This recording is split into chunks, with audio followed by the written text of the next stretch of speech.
He's early. Guys, I'm early. Hello. Isn't that a shock? I'm never early. You saw my camera out. Do that little white thing. There we go. Look, you can see me now. I'm alive. Hello, hello. Welcome, welcome everyone.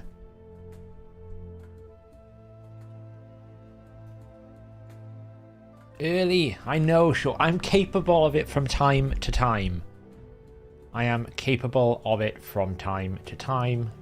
How are we all doing this wonderful Monday? I'd like to call it like everything's under a plan, but I'm still reeling from the statement that Plarium are flexible.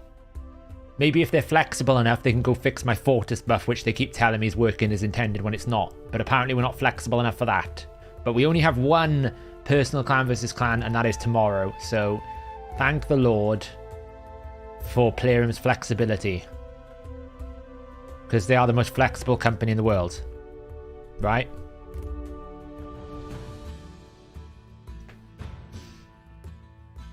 It's the Pope. Welcome to the Minion Club. Everyone is shocked at my timekeeping. Yes.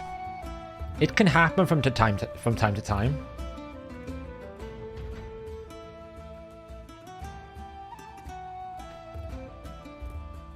I know, right? That was the main concern, sure. I was like, I can't be on until like late beyond midnight because I'll accidentally pick up 30,000 points to deal with this stupid personal clan versus clan we've got to deal with tomorrow.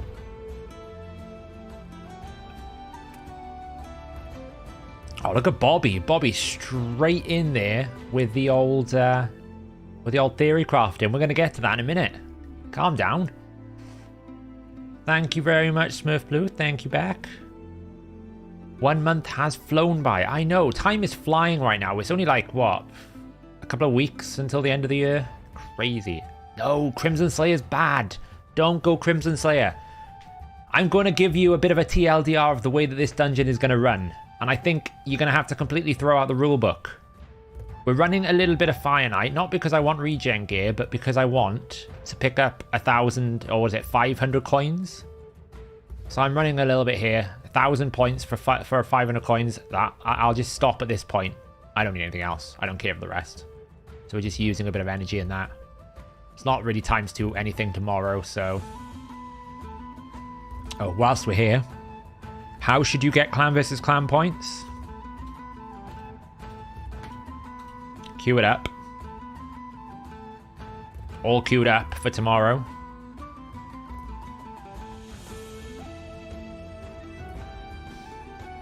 Actually, Short, I actually think Sify is going to be really bad for it. Tell you who you want to go and get, guys. Here's number 1 tip. If you're going to do anything tomorrow... Or if you can do anything tonight, what you want to do is you want to go into the campaign, go to lovely stage 10, and go get yourself a Muckstalker. Go get yourself a Muckstalker. Why? Because he is probably the most reliable stun in sleep in the game. It's a 2-turn cooldown. It doesn't require any setup. There's no turn meter conditions. So long as he lands his ability, so he's not going to work for 25. Because 25 is force. But to be honest, I don't think anyone's going to be farming 25 anyway. It's probably going to be insanely difficult knowing Plarium. 25, not good. But for other affinities, nothing is going to beat this ability. It's too good. Hey, Dreadnought. And he's a farmable campaign rare. Go get him. I thought the common would work, but I think the common is just going to be too difficult to gear. So, go get him. He's good. I farmed mine today. Got him in about 50 runs. Easy. Easy. It's stage 10 you need. Stage 10. Stage 10. Godfrey's Crossing. Go get him. 3-turn cooldown on Hawkeye is too long. I think 2-turn is barely... 2-turn is close. 3-turn is way too long. You need reliable. You can't really have multi-hits as well. I've heard a lot of people talking about Crimson Slayer. This is going to be bad. If you play... So imagine, you play Sleep on the first hit. Well, you've already lost two of you. You've basically lost 25%, if not 30% of your attacks that you can actually put any debuffs on because she's attacked 2 more times. You can't use this ability. She's not good. Not good. Bad. Never use bad. I think the problem with Sify is going to be, actually, when you think about it, she can only do it when he's above 50% turn meter. So you kind of really got a really narrow window in order to be able to place the debuffs you require and then do damage. So I actually don't think she's going to be as good. I think Noct is going to be really good. That sort of Dark Elf we were thinking, he's pretty good early game poisoner, right? But where does sleep work? Turns out, having a passive which places sleep and an A2 which places sleep with poisons and an ally protection and a decreased accuracy is going to be pretty good for this boss, I think. So, I don't think Beck's going to be very good either. Because you got to remember, like the cleanse is helpful, but you can't place poisons without a sleep. Yeah, you need 100% sleep. I think you need to. I think Riho is going to be bonkers good. I'm so glad I got Riho. She is going in my team. Apart from the stun, she's going to place all 5 debuffs in one single attack. Wow. Other good options, I think, are going to be someone who doesn't get a lot of love.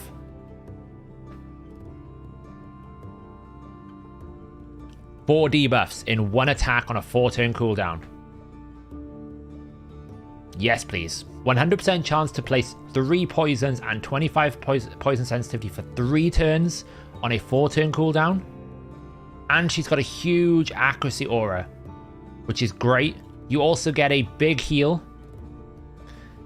So one thing to note, which I didn't really clock until I was doing more research into this, you've got to be careful about your healers, because if your max HP is being destroyed, so is your heal potential. And if your heal potential is destroyed, then the restoration potential is destroyed, right? The boss is going to have this mechanic where when he's asleep, if you heal, you restore your max HP. And he does, I think, more damage the more max HP has been destroyed. So you need to restore your max HP. So you've got to be careful about the healing targeting, because if it is of their max HP and they have lost a lot of HP because of various different reasons, it's going to be less effective than if it's this max HP. So that's another thing to note. This champion's max HP is more important for a heal. And also, you're going to get like a pretty chunky amount of heal there. Pretty good, right? About 20% heal.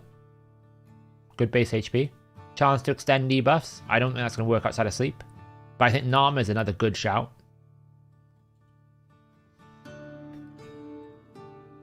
I'm a bit worried about the stat requirements, Pope. I'm worried. I'm worried about it. You just need 1 sleep. Yeah, Daniel's right. You only need 1 sleep. Zaf, with them showcasing the new dungeon with Sify in every team, do you think they'll try the luck and do 100? No, they'll never do a guaranteed Sify. They'll do a 10-time Sify. It'll never be guaranteed. I actually don't think Sify's an answer either. Tomb Lord is good. The only problem with Tomb Lord is, like many champions, he's a triple hit A1. You don't really want to do that. You know, these are pretty good. Naemah would be better because she's single attacks. When do I think the dungeon's going to be out? I think it's going to be out this week. If we looked at last year, Hydra came out on Thursday, like the 8th, and then the Fusion was the week after. I think we're going to get the patch this week.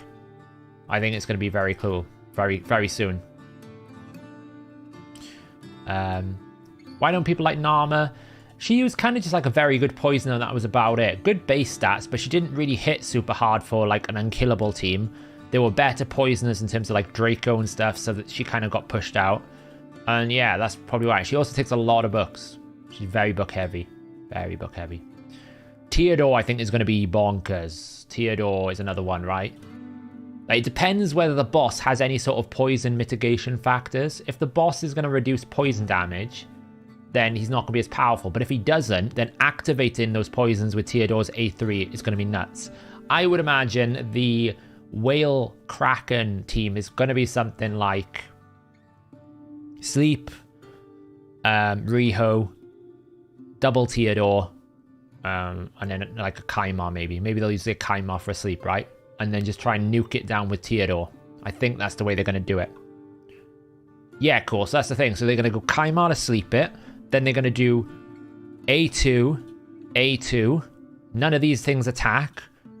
Boost your turn meter, and then come back and go A3 boost, A3 boost. I think that's how they're going to do it, and then reset and do it again. I think that's how they're going to do it. I don't think there's space for a Krizia in the team. I think you're going to have Kaimar. I think you're going to have you're going to have double Theodore. You're going to have Riho. Because these guys together are not going to do enough. They're going to do 2 poisons and a poison sensitivity, but there's only 1 poison sensitivity, so that's 5 debuffs. You need another 5, so I think you're going to go Theodore. You could throw a Taurus in there instead of a Riho if you wanted to, but I think you need the healing somewhere as well, and where you're going to get the healing from other than Riho.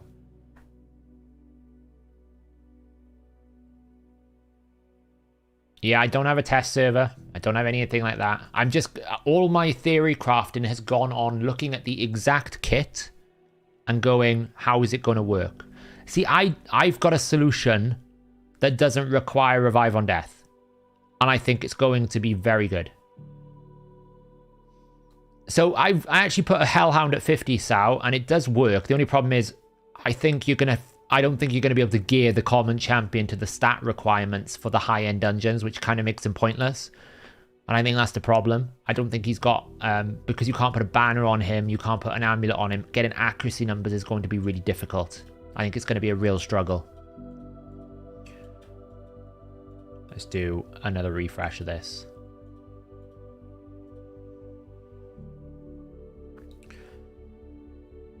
I don't think Geo is the answer.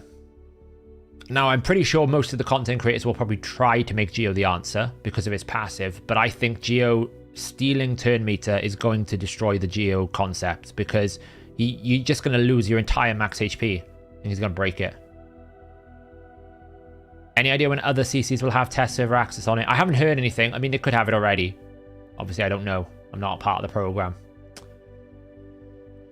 What did work before Raid? What did I do before Raid? I was part of a local company here that was a training organization, believe it or not. So I was like office administration / IT / head of IT / bunch of other different things. Very stressful.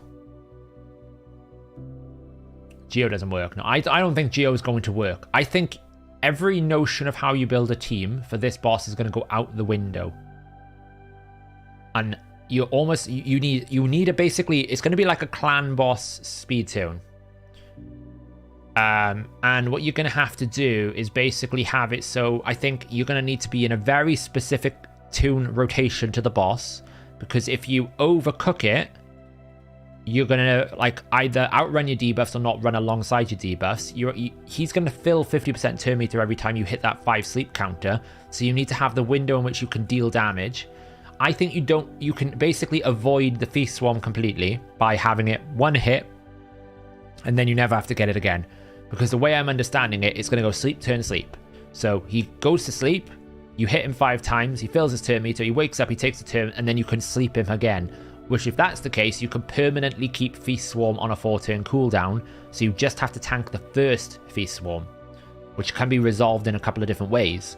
So once you deal with the first Feast Swarm, it's about getting yourself in a rotation where you can go sleep, debuff 10 times, nuke. Sleep, debuff 10 times, nuke. Sleep, debuff 10 times, nuke. And that repetition, you never have to heal Feast Swarm. As long as there's 10 debuffs up, he can't heal. That fusion, which we were all like, if you've got Lissandra, do you need Morrigaine? Turns out you do need Morrigaine, because Morrigaine's passive is probably very, very, very strong here. It can't be cleansed. Murdering hinted he as a boss, is he? Maybe they have. How about Chigor? I think he'd be alright, but he's basically just an A1 sleep. He's not going to bring you anything more than just an A1 sleep. Yes, the boss cleanses himself, but he does it on his A2. So he's not going to cleanse himself every turn. He's going to cleanse himself every 3 turns. So you've got a good 2-turn window to get yourself back up to debuffs.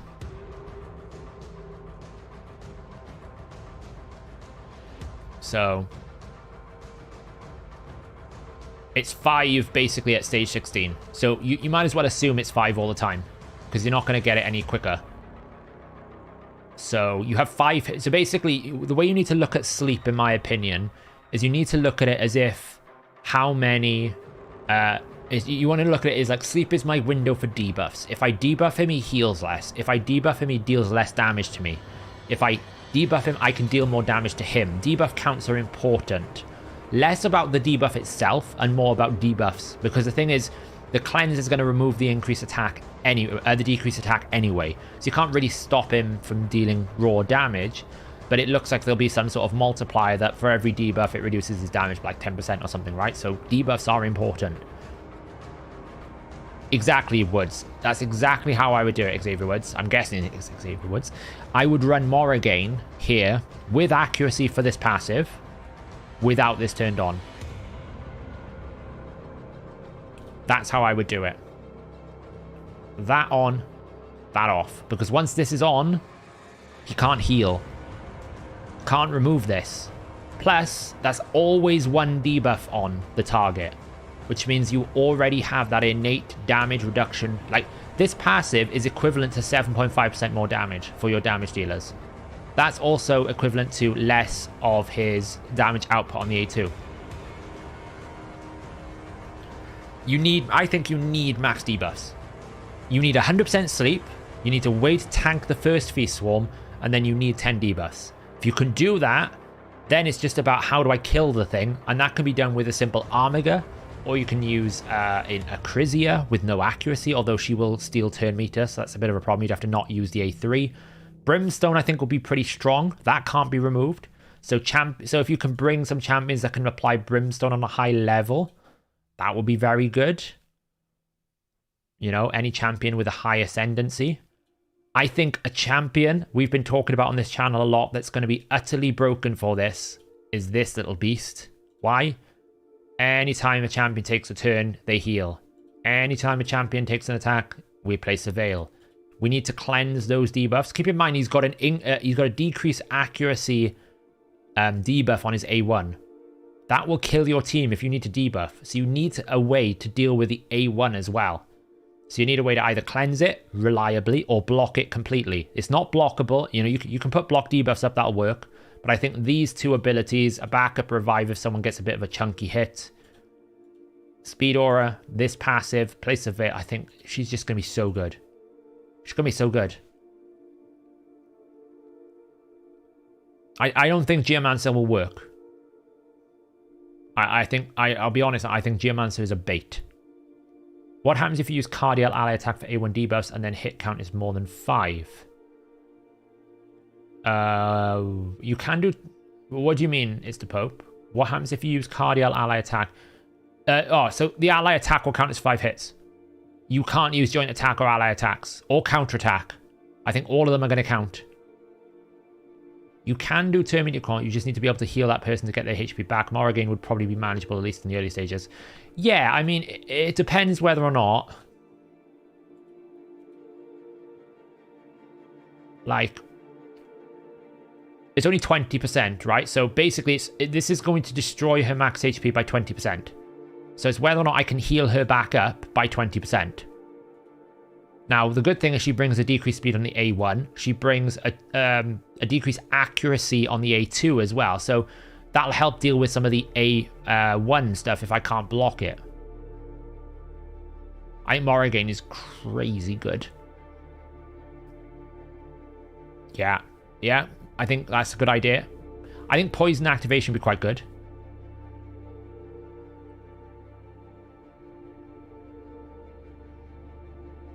I suppose you can use so you can use ally attack counterattacks when he is not awake, but that's only if you can guarantee that you can get yourself up to a good debuff count, because if you can't, then you're just going to cycle him so quickly he's going to die. Thing is, Phantom Touch is going to count as a hit, so you've got to be careful about bringing Phantom Touch. Multi-hit attacks count as multiple hits, Jacob. So if I got a champion that hits 3 times, it's going to reduce the counter by 3 times. Why not Draco? Dark Hill's not nice either. Cool. It's a triple hit A1. Where is it? This is going to hurt him. Triple hit A1.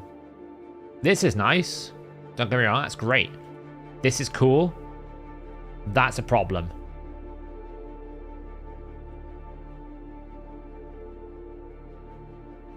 Well, true, but is he going to have these two up, is what I'm saying. It's cool. It's interesting. Who else? So I think good options are, there's a Doom Tower Epic that if you've been doing your secret rooms, you'll be getting, and it is Leberga. She basically places increased defense and increased attack on your team on a 4-turn cooldown. She places 3 debuffs on a single hit and has a chance of placing another poison on a single hit, but she also has a chance to increase the duration of all poisons when she gets attacked. I think she's an interestingly budget option. I think Leberga is quite good. I think Al-Naemah is quite good. Theodore is quite good. Taurus. I think Taurus has a shout of being a potential champion here. Where is he? Taurus. He's going to apply 4 debuffs. Now, as long as you do this after he's used his Feast Swarm, the Unkillable is fine. I would be surprised if we don't start seeing potentially some speed turns around Unkillable. You can still run Unkillable in this team because I think you can permanently keep Feast Swarm away. As long as you can figure out how to make a speed tune work with the 50% turn meter boost and also any sort of decreased speed options and also any sort of turn meter reduction options, as long as you kind of mitigate those issues, I think you could run Unkillable. Potentially. Calvalax won't be good because the sleep is not on when he applies. The problem with Calvalax is he will do it at the start of the battle, the sleep is not on, and then he doesn't actually put out enough poisons himself. He needs someone to feed him poisons. You know, he places an extra hit for each poison. He has a chance of placing a poison on all enemies at the start of each turn. He doesn't place enough, so I don't think Calvalax is in. Can you use sleep gear with a champion who doesn't already have? You can, Copper, but it won't add up to 100%. It'll be 2 separate rolls, so you don't gain anything. The only thing I have a concern about Venomage is it's a double hit A1 that's going to consume poisons that you're not going to be able to extend. So the last thing you want to be doing is taking debuffs off the boss. Theodore is special because he increases the duration, then consumes it. So he never actually takes a turn. Whereas Venomage, the typical problem people have with Venomage is she consumes the poisons too quickly. So you need someone to feed her poisons, either like a Vizier to extend them all the time, or another poisoner. Tyre is a great option. Tyre is a very good option. If you disable her A2 and bring a poisoner, basically. Where is she? She's a Shadowkin, right? Decrease accuracy on the A1. If you just use the A1 and the A3 and find some way to bring poisons, you don't want to do this because that's a pretty nasty ability. Find one way to do these, you do get a poison activator. So it could do work. She's good anyway, but the problem is she's single target, so... But keep in mind, we don't know yet if the boss has got innate poison damage reduction. If it does, then it's going to become like the twins, where you can't really use poison damage as a method of killing it. So that's a problem. We'll have to see how that works. There is a rare that I don't know how it's going to work right now, and that is Marquise. I've no idea how this is going to work. Because it can't be removed. It's a protected sleep. So is there a world where you can 50-50 this, where you basically apply the sleep and then permanently keep the turn meter down because the sleep cannot be removed? I don't know. Potentially. It's a bit risky on a 50-50 chance. And Fearsome Presence is only another 5%, right? So you're talking 55%. It's not really a viable farm strategy, but it could get you through a difficult stage. Yeah, but the problem with heal reduction... So here's the thing. Well, yeah, but then you don't have enough turn meter reduction, Fred. It's going to be hard enough. Unless he... Mind you, he doesn't... I don't think he has the typical passes which halve the amount of turn meter reduction. So maybe you can get away with it with less turn meter than you can with higher bosses if this doesn't get removed. It could be the boss overrides the mechanic.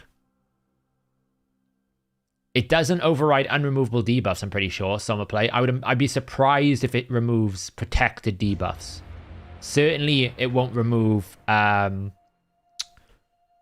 it will not remove Brimstone, like Smite.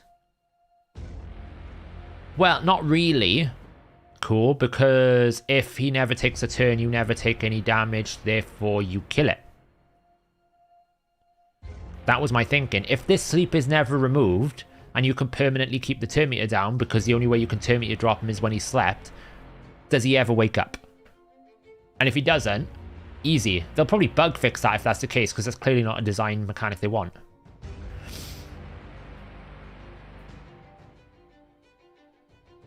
Tanaros, I think there's some sort of bugs going on with that, maybe, why it went to 0-1. I'm pretty sure it doesn't give him a turn, but it gives him 50% turn meter, which basically gives him a turn. Yeah, but cool, once you hit 0, you can't die, right? That's what I'm saying. You'll hit 0, or 1%, but then you'll just keep going until you take a bit of damage. You cannot die.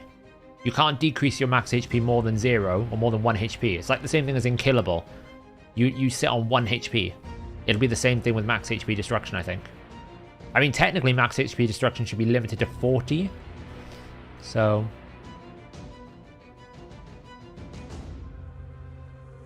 But that's basically me going, I wonder how this works, because it's the only one that can't be removed. And it's not exactly reliable. I mean, it's a 3-turn cooldown on a 50% chance. It's not exactly a great reliable farm. I don't want to waste half my energy on a 50-50 roll, but it could work, I suppose.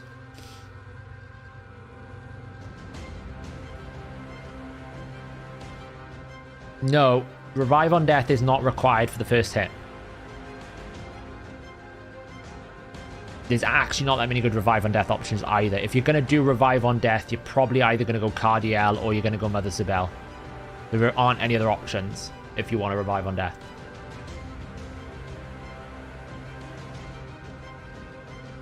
No, Fred, it doesn't give him an extra turn, it gives him 50% turn meter. So as long as you've got more turn meter than the boss, you'll keep going.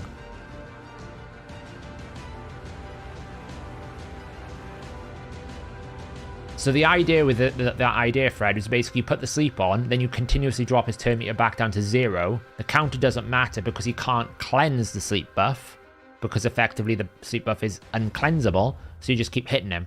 That's the idea. I don't know if it'll work, but that's a concept that could work. I don't think you can rely on days. Days, you might as well forget about days. And if the sleep is not 100%, it's not worth considering, in my opinion. It's too difficult. He's going to run too quickly, see, because he's going to get too much turn meter. And then you're going to be back around to that nuke and you're going to be dead. I think the drop rates are all the same, Dreadnought. Yeah, Muckstalker's the one I'm going to be thinking about. I thought about Hellhound, but I think Common's going to be too difficult. And in the end, I realized, well, just farm 24 instead of 25. The only problem with Muckstalker is he's negative affinity for 25. So if you want to do stage 25, you can't with him. But for all other stages, like for 24, I think this is going to be perfect. I don't think it's a problem.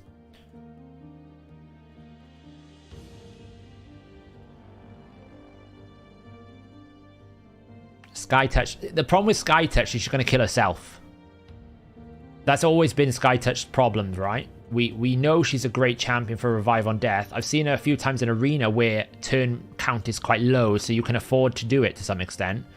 But the problem with Skytouch is this passive is going to kill her. Especially when she's losing max HP, he's destroying her max HP, he's hitting her for damage.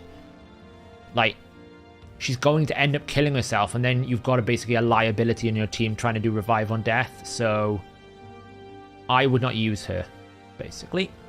I think it's not good. The issue is he still gets turn meter, like Darkfit. What do you mean, Cole? Not sure what you mean.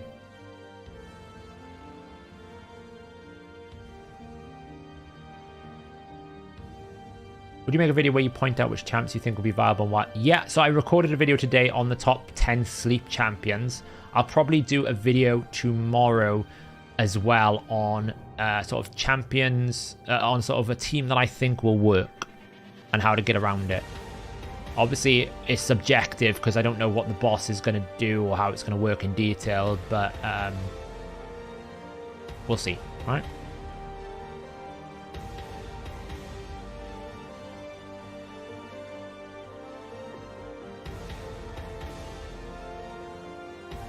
It says if there's no active bus... Well, affinity will always matter, fucks, because if he weak hits, he can't apply the sleep. So he needs to be able to actually not weak hit, otherwise this sleep won't apply. So, hey, drop the gate. You could stick her in regen, Christopher, but I just think you're just carrying a liability, is what I'm saying with Sky Touch. That's always been her problem. Daniel, Daze doesn't increase your chance of placing sleep. It's just going to give you a 35% chance of placing sleep. And keep in mind, you need to control the sleep. You don't want sleep going on just before he takes a turn, because if you don't get the counter down, you don't reset the sleep. Therefore, you're not going to be able to reapply the sleep. You have to be extremely careful with how you use sleep. You can't rely on RNG, basically. I don't even think you can rely on Thanasil, Mark, so I won't worry about it too much. He is a good healer, but I think 50% is not good enough. I just think it's too risky. Yeah, Nama would need to be booked, Wrath. You need 100% guarantee.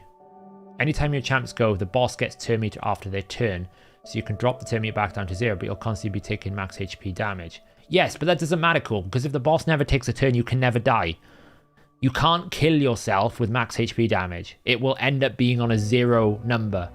So yeah, if you take a tickle of a damage, you'll die, but as long as you never take any damage, you will never die. So as long as you can keep the turn meter at 0, then you're okay. I will be shocked if champions that are coming up in the next fusion, I'm pretty sure the next fusion is probably going to be traditional, and I'm pretty sure the legendary will have some form of sleep in it. They must do.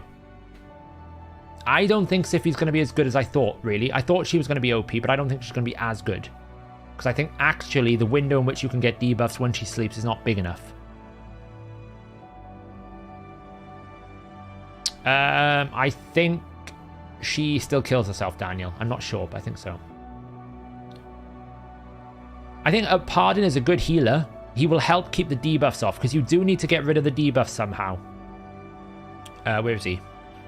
He does do this ability where he removes a random debuff, and he places 2 continuous heals. And he will also heal you, and heal all enemies, all allies as well by a bit more. He's a double hit A1, which is going to have a chance of decreasing turn meter. So it's a bit awkward. But yeah, he could be a good healer. Yeah, I'm sure, cool. I'm certain that'll be the case. The only way you can die is by receiving direct damage or self-damage. When you decrease your max HP, you don't damage yourself, you decrease your max HP. You're not hurting yourself, you're not taking HP off yourself, you're decreasing the maximum amount of HP that you have. Otherwise, if you look at the video, cool, when they do Cold Heart, the Cold Heart should die instantly. But she doesn't, she sits on no HP. That's where I'm taking that from. So I'd imagine you just sit there on 0 HP until you take damage. So, a good point to make as well, guys. I would say you don't have to farm the highest stage. I think you'll actually be sitting at stage 9 or stage 16 for a while anyway, just trying to get the 2 and 4 star awakening. It'll be fine. I don't know what the stat requirements are going to be, but they're going to be tough, I think. They're not going to want you to instantly beat it on day 1, I guess. Light Swan's a triple hit A1 as well, which is a problem. There should be a cap of 40%, Brian. You shouldn't be able to lose more than 40% of your max HP. But in the video, it quite clearly shows you're losing more than 40% of your HP. So, I'm not entirely certain. You know, this passive must bypass the sort of basic game principles, I guess. Which I'm sure will mean the game is bugged. Because anything they try to do sort of unique, it always kind of ends up with a broken system somewhere. I honestly think the last stage is going to be hard. Because I think unless you've got the exact right team and the exact right speeds at the exact right setup, you're going to struggle. Fred, I'm just doing it to the 1,000, the 500 coins, the 1,000 point mark. So I'm just picking up a few Mortal Soul coins.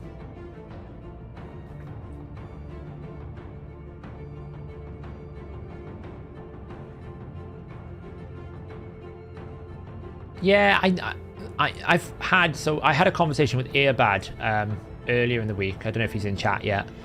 I know he hangs around here. And he was very, very concerned about the stat I suppose about the ability of being able to get good gear going up from like a very, very low chance to extremely low chance. And I can kind of see his point.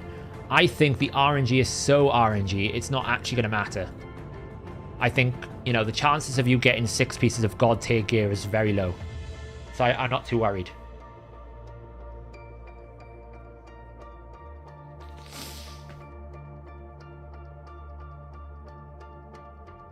Yeah, but cool. I'm pretty sure you can't kill yourself with max HP.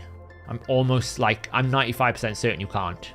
I'm pretty sure you can keep decreasing your max HP, but once it hits 0, it hits 0. The only way you can die is by either damaging yourself, which is a different damage type, or by receiving damage from another person. You have to be hit with a 6000 type, but you can't be with when you destroy your max HP, you're not hitting yourself with a 6000 damage type, you're hitting yourself with something else.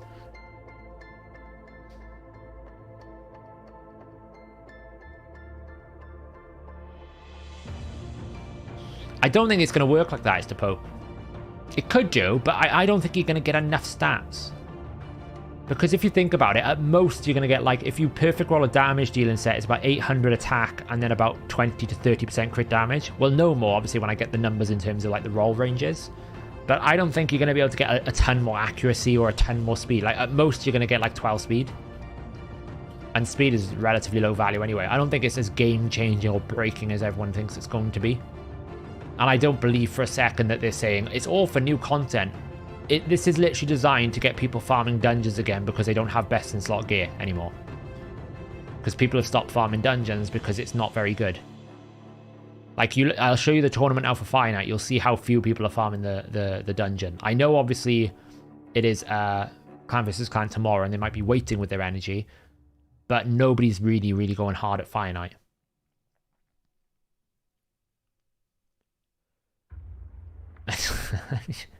I got a lot of crit damage to get there. I'm worried because they were talking about how well they'll need. Yeah, don't read into that at all, Stiko.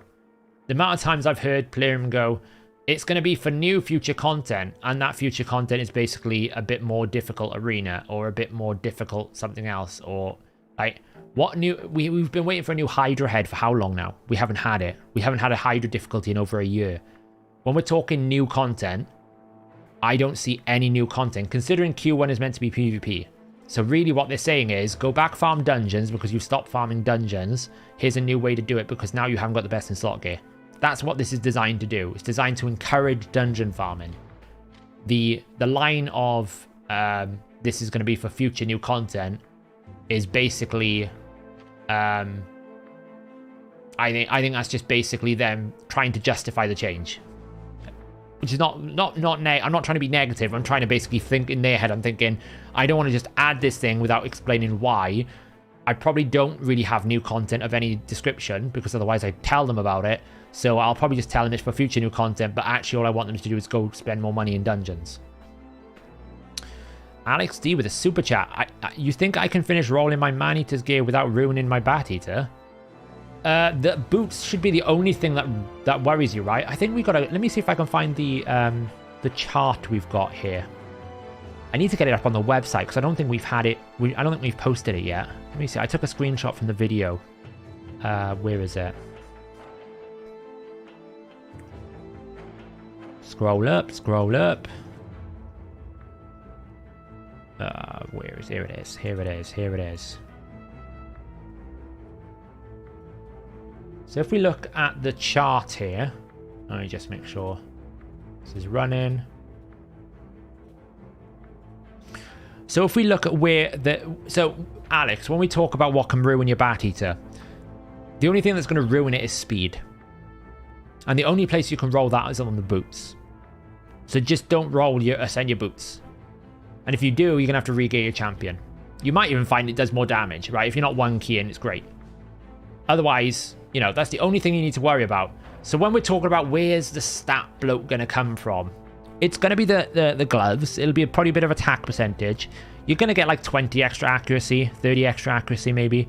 Overall, if you perfect roll this setup for an attack-based nuker, you're going to get probably 80 attack, 80 attack, 80 attack in the top 3. You're going to get like 20% attack, 20% attack in the boots, so 40% extra attack. And then you're going to get probably like crit damage here for like 25%. So you're talking somewhere in the region of 600 to 800 extra attack and about 25% crit damage. It's a significant amount, but the odds of you perfect rolling everything is low. It's low. So when they say, you know, I'm worried, when they say, oh, it's for future new content, what they're really saying is, please go back and farm dungeons because you've got too much gear and you're not doing it anymore. That's what I'm reading it as. If you have a perfect piece that doesn't get the perfect extra stat, you want the oil. Yeah. One thing I do think they need is an ability to reroll the oil. Like, if I roll, like, HP on the weapon, give me a chance to reroll it one more time, please. That's what I want. Give me a Chaos Ore for oil. That feels like it needs to be there. Am I still working on my Gearing series videos? Yes, probably. I'm working on the clan boss video as well. I got a cool idea that I want to do for that, so... But obviously this week is going to be a bit of a crap show, because... If we do get the update, then I've got a fair chunk of work to work on with the optimizer, so... How far away are we from here? See what I mean? Like, 1600 is the top one in Finite. 7,000. People aren't farming dungeons anymore because the odds of getting good gear is too low. So they're just not bothering.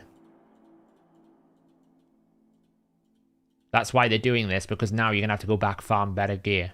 I'm trying to get the champion training done as well. I was working my way through it because I wanted the soul stone. I figured I should get the legendary book as well. Might try and do some of that tomorrow. One more refill should probably get us the soul coins and we can pull a soul stone. And then we've got to get on to Hydra. Hydra will be probably shouting at me for wasting gems before clan versus clan at this point. Mullet Reaver in the house. Did you see the new crazy Infinity Clan Boss team mullet that Victor Test came up with? I actually can't believe it took us so long to think about doing a double Yumiko team. Only nice thing is if you roll a bad stat, you can just stop ascending the piece. Yeah, exactly, right? You can roll it once. If you get the bad stat, you just stop rolling. It's a very good point. And that's something that everyone should take note of, actually. That's a very good point, Mullet Reaver. If you want to check you get the right roll it on 1 star only. Don't hit that roll all to 6 star. And then if it's a crap piece, you don't roll it anymore. Just leave it as it is and move on. Saf is ignoring the Wither questions from 20 minutes at least. What's the Wither question, Sal? Repeat the question and I will answer it.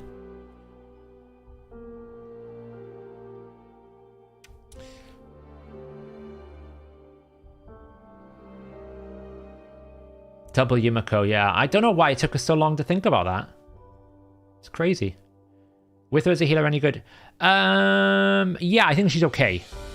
She's not really a direct healer, she's a continuous healer. And I think direct heals are better than continuous heals because continuous heals are based on your own HP. So if you can target it in a way that your main healer loses less maximum HP, you're going to get more value out of the heal restoration. And also if that main healer is wearing Miracle Heal at a 6 star, then obviously you're going to get more. But I think she's a competent healer. Do I think she's the best healer? No. I don't actually know. I haven't figured out who the best healer. I think Elva might be the best healer, but I don't know yet. I haven't had a real chance to look at it. I think she's viable. I think she's viable. So I don't know whether you need the passive on the Morrigan, but I think it will help because I think the longer the fight goes on, the more RNG you introduce, the more risk you have. So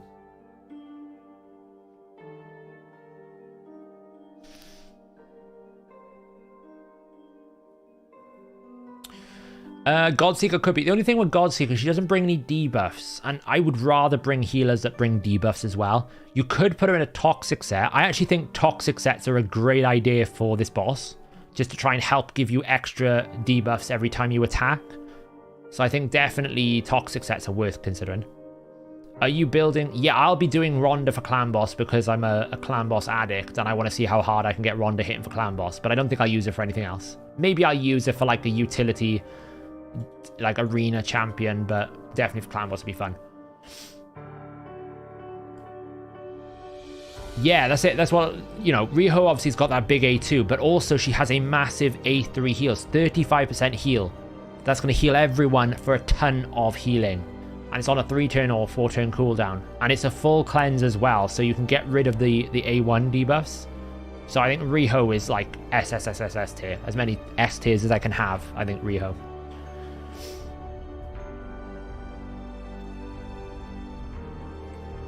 Yeah, so one way you can actually, I think you can get around, we'll go through the 3 ways you can get around the initial nuke.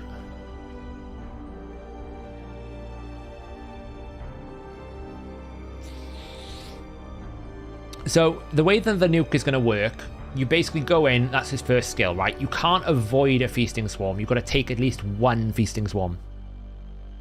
So you're going to have to take 1 nuke, and you can't really reduce that. You could probably reduce if you have Harima, because I'm pretty sure Harima's passive is going to work on it. What up, Cat?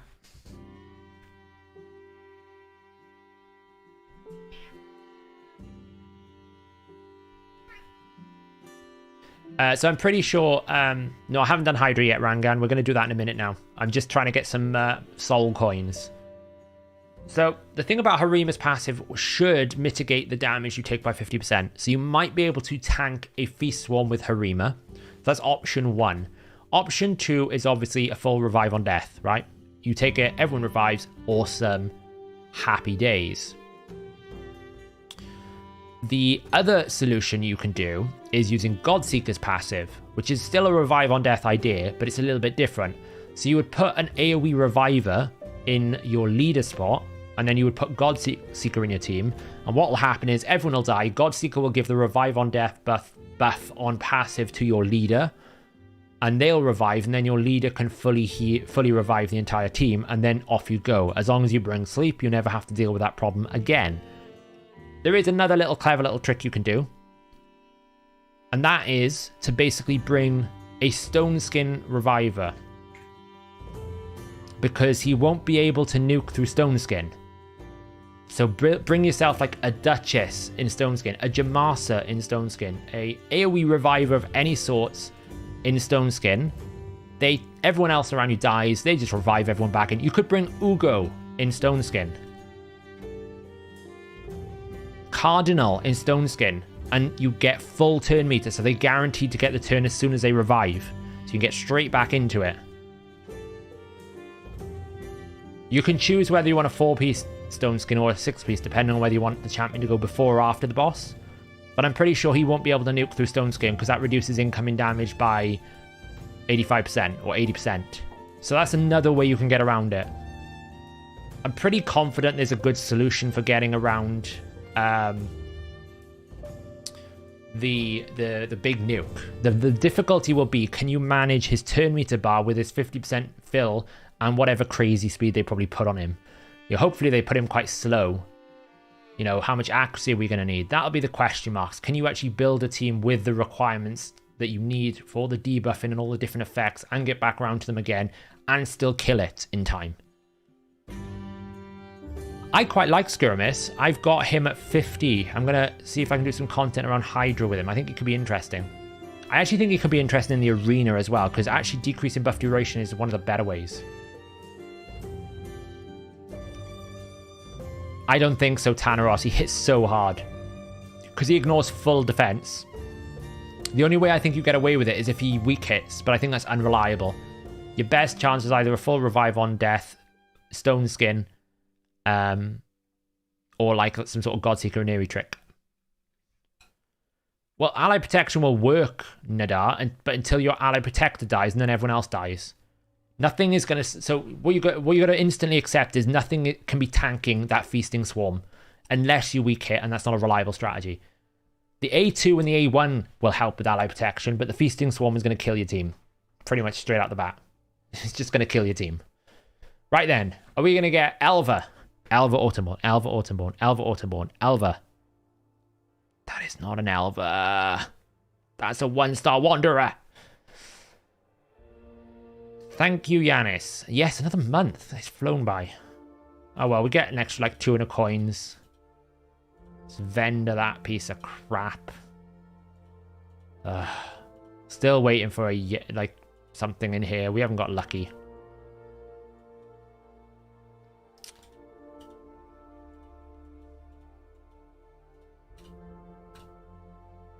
I do have a 1-star Reho, so I was thinking about using Reho in Arena, and I was going to put, like, Sheep, but that Reho could end up getting Brimstone now, because I think Brimstone's going to be really good for this boss.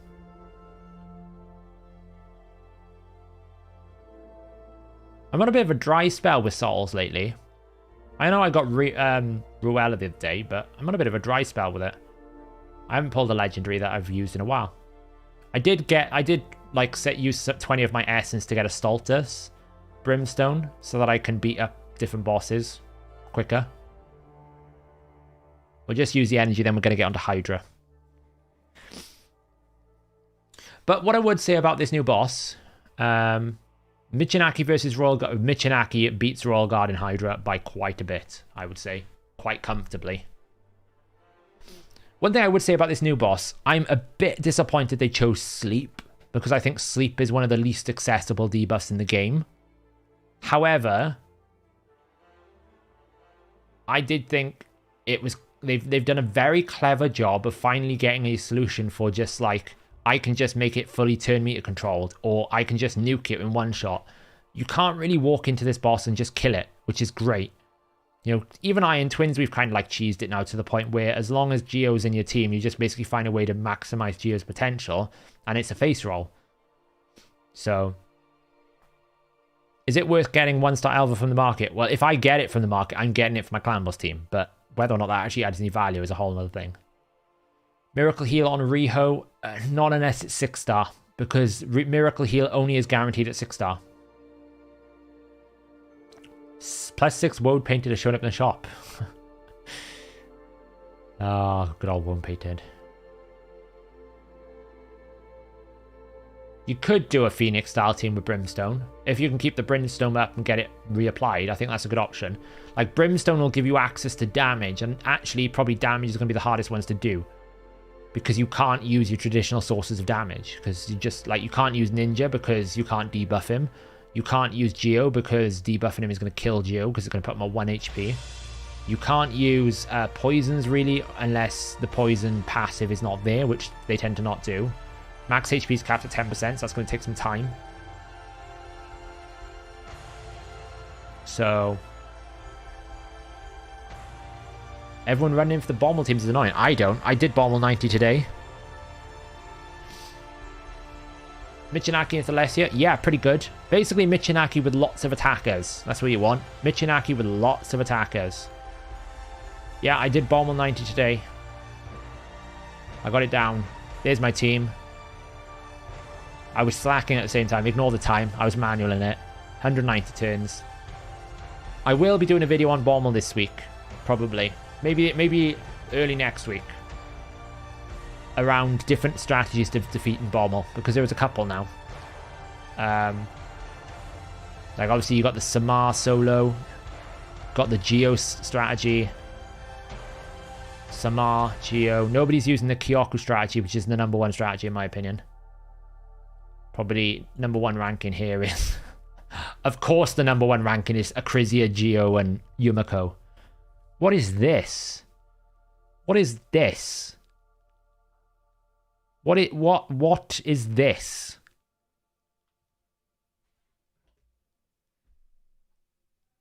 What am I looking at?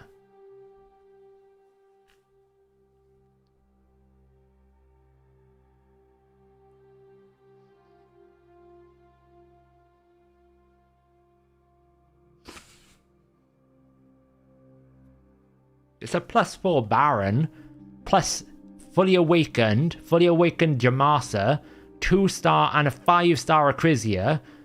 And what the hell am I looking at? They've clearly been doing far too many ×10 Akrisias, because that's just too many Akrisias. I don't even have 1 Akrisia. Like, what is that? That's wrong. It's wrong on so many levels. It's just wrong.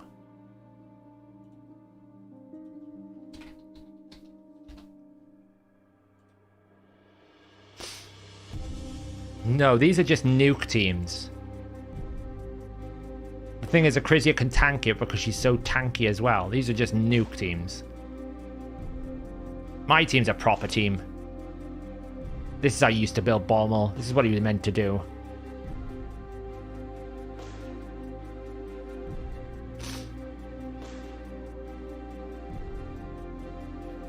That would be an interesting debate between me and Earbad. I think we're on two different sides of the equation right now. Not that I disagree with him. We just have differences of opinions, is the right way of saying it. Right, let's get this beast done then, shall we? We got to do. I think we got to do hard and brutal. Yeah, we've got to do hard and we've got to do brutal. Let's do brutal first. Is there Torment Head? Torment Head is still up. I don't even know what champions are still built anymore since the last time we done Clan Boss. We can use Scranky Boy this time round, hopefully. It'll be interesting to see.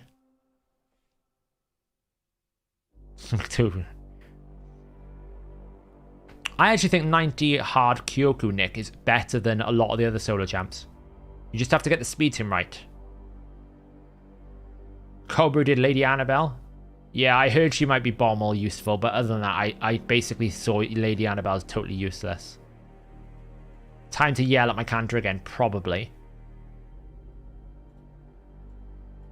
That's what we normally do at this point.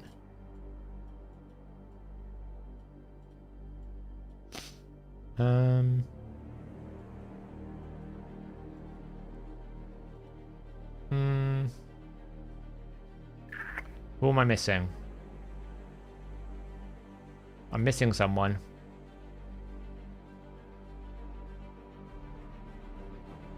Ugo. That's who I'm missing.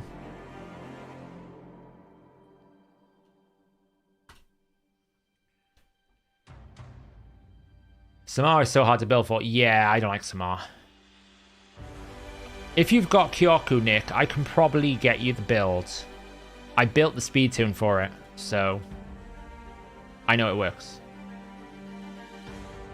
We'll use Skrank today, so we'll see how the power of Skrank is in Hydra. We'll use him for the brutal run. For the hard run. Oh, Kantra, you piece of trash. You've 3%ed already. We're not even like 5 seconds in and I'm already yelling at Kantra's stupid 3%ing. Let's get a brutal Nightmare Hydra team with no HP burns or any max HP. Right. How are you going to deal damage? How are you going to deal damage in that team? Kyoku can solo Bommel. Yes, you can.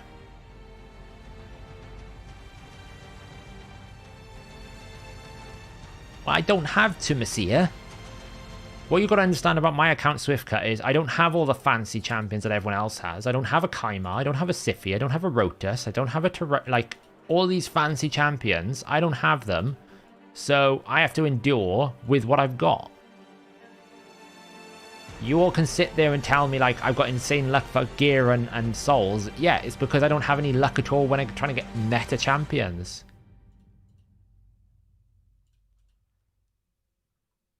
It's brutal, honestly. Like, come on, stop weak hitting. A go. You piece of trash. Yeah, I think what's more surprising for me, Kessel, though, isn't so much that I don't have the meta champions. It's I have a lot of legendary champions. But the select few champions that I don't have are all meta champions. It's like, if you put on a top 5 list of champions you would want to have, I don't have them, but I have every other champion under the blimming sun.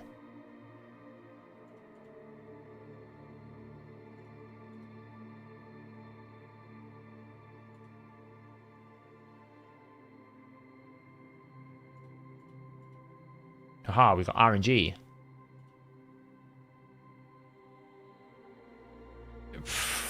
You want to swap, you don't want my shard luck. Did you not see the video that I did a while ago when Hellhades was on holiday and I hacked his account to do shard pulls? I'm pretty sure I cursed his account for like 6 months after I did that because he had terrible shard falls for so long. I felt sorry for him.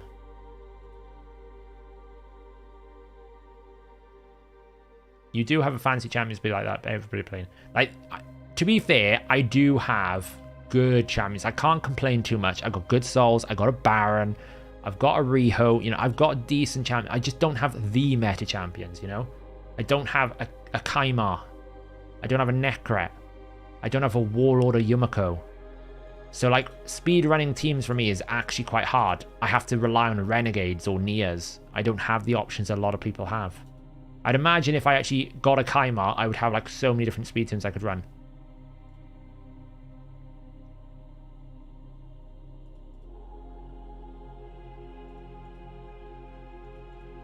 Right, that's 2 out of 2 Mithrala's missed on the fear counter on the old full cleanse. We should keep a count of it. Oops, I targeted the wrong head. Oops, I targeted the wrong head.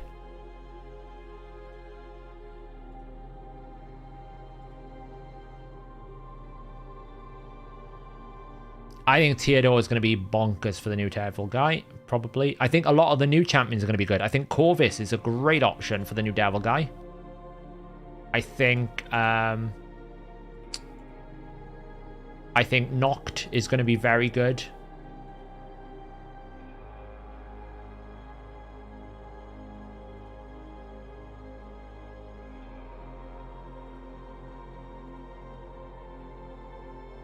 I'm pretty sure if I got a Necra, I'd push Platinum Arena. It's that big of a thing for me. If I got a Necra, I'd push Platinum Arena. But without a Necra, I just don't have enough champions to, like, deal with the lack of Necra.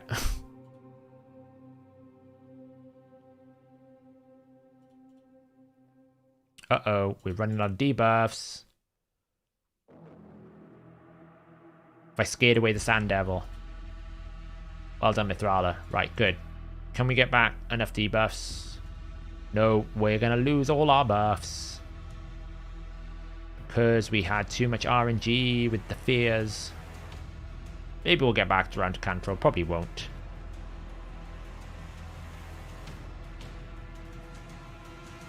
And it's probably going to happen just as... There we go. At least we get an extra turn, right? Just as Ninja's about to get eaten, we all of a sudden now have to endure.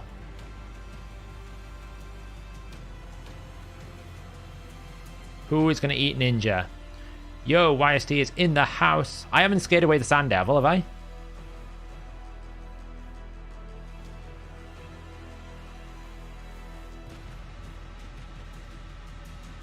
I'm not allowed a test server.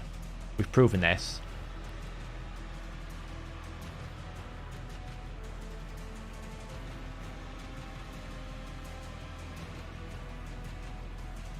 Can we not keep cleansing the head that I need to kill? Please. Well, this is awkward. I don't know if I'm getting Ninja out of there.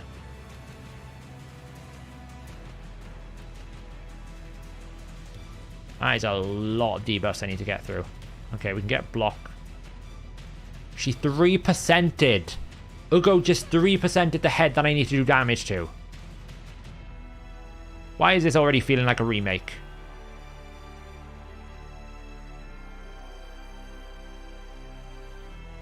Right, get rid of that. Right, come on now. There we go. Get some poisons out.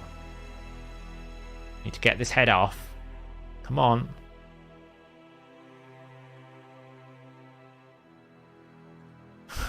I did take a Hellhound 2 5-star.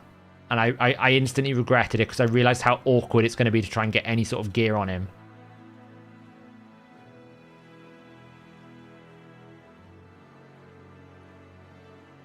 This is brutal, Levin. And it is actually brutal because I get a feeling I'm going to have to restart this almost instantly because we've got a bit of a bad RNG set with the debuffs.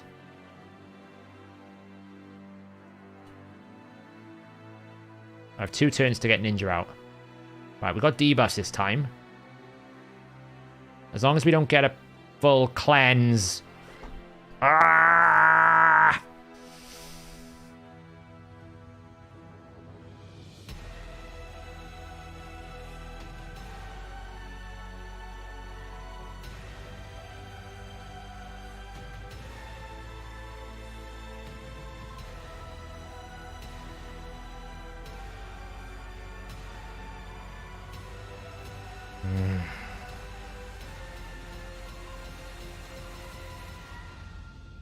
Hit it for some damage.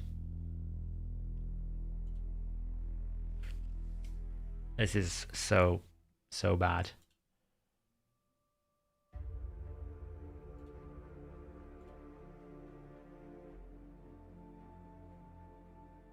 Oh, Lord above. How much bad luck can you get in one run there? That was really bad luck.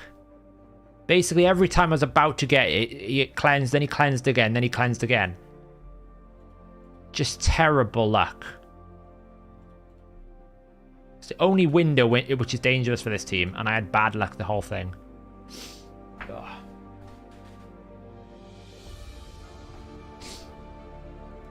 Oh. Try again.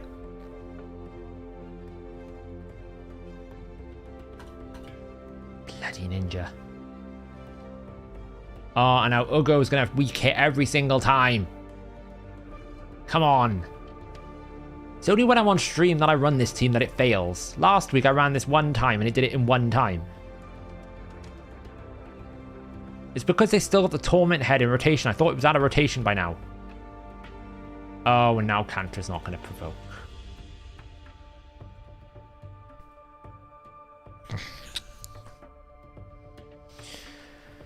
Skuaramis. I think Skuaramis could be quite interesting as a provoker in Hydra, and I think he's also potentially interesting as a buff duration remover in Arena. So I think he's got a lot of potential. Thank you. Right, we're off. Off we go. Thank God there's a rotation change, because I'm fed up of fighting Torment Heads. Lord above. I can't tell you how annoyed I am. Okay, Mithral is 1 for 1 in failing on the Fear Cleanse. Ugo, though. What a beast.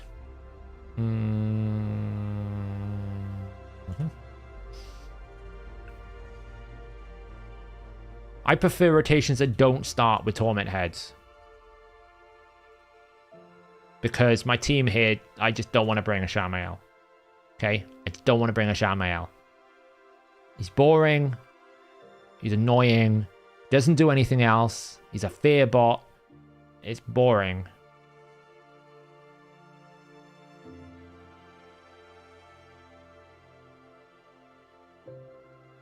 Yeah, the whole team's doing damage, Rangan. Hex is doing damage. War Masters.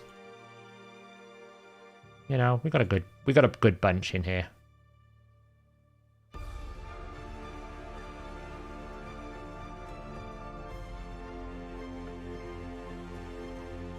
It's boring, Swift Cut. Who wants a Shamael? I've got 3 of them and I don't want to use one of them. There's no fun in using a Shamael. Oh, Mithral is 1 for 3. She's doing well today.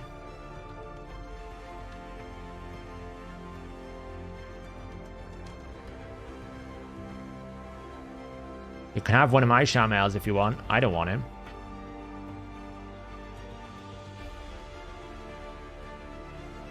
He is good. I'm only joking. Like, it's just this team is really nicely balanced without Shamael. And I don't want to shoehorn Shamael in here just because I need him. Because I know I can do it without him.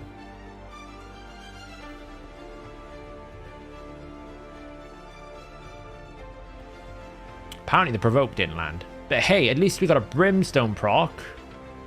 That's a positive. We should be able to reapply the buffs pretty quickly. Get rid of fears. Smash him for some damage.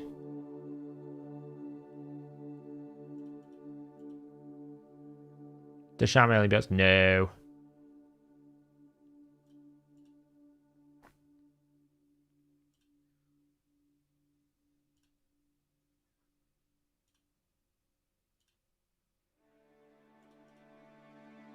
Provoke. Provoke. Please provoke him. Come on, Kantra. You know how to do this. You've done it so many times before. To be fair, she didn't take a turn. Now she did. It's fine though. We can probably actually... It's not a terrible thing actually because we can stun the target. This is going a lot better than last time. We were already at 6 million by the time it was like 3-turn consumption. So it's going way better than last time. We just need to knock him out into like a shield thing here. This is brutal.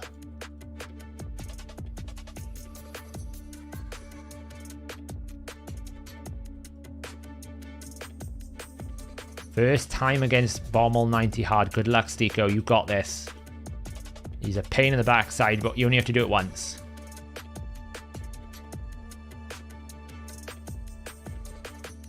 I mean, to be fair, Shamael's design is broken anyway. He's not meant to boost the leader. They just never bothered fixing it. Look how quickly we're going to get this guy out of this Torment Head. Ninja's already out. Pretty much. Ninja's out. Come on, Ninja's out. Why is he... He's not got any green bar left. Why is Ninja still not out? Thank you. Lord above.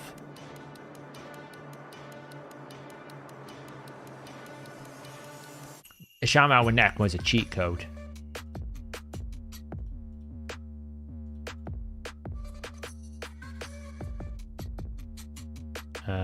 Okay.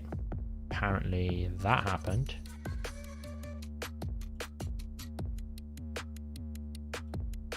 Now we kind of just want to kill the Torment Head as quickly as possible. So I'm actually going to start targeting it even though I don't want to. Oh, look, we got a Soul Reap proc. Didn't do any damage, but we got it. How to beat Bommel 10 hard. The 10. What are we talking about, Scott? They're 10 hard, 10 normal. There we go. Fear heads down. Now my team can actually come alive. Do you think Vrask, Vogoth, Elva, A2 turned off, will slap Bommel for no resist team? Yeah, it could work. Although, keep in mind, Elva's going to A1 continuous heals, so probably not the best. You want a Godseeker in there, really. That's the only thing with Elva. She will place the continuous heals on the A1, and she'll place Perfect Veil every time you take a turn, so it's not ideal.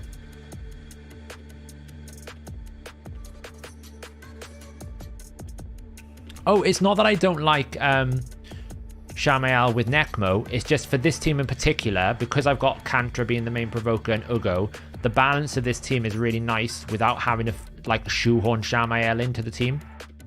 It does just, it seems to balance better without Shamael. I don't need him. You'll see it. I'll do this now the second time. I don't actually need Shamael for this. Yeah, Bommel 10. Which difficulty, Scott? Are we talking Bommel 10 hard or Bommel 10 normal? Normal. You should just be able to burst him down in normal. If you've got a good, like, 60 nuker, you should be able to deal enough damage to just want to, like almost two-shot him. Basically, kill him before he can take a turn.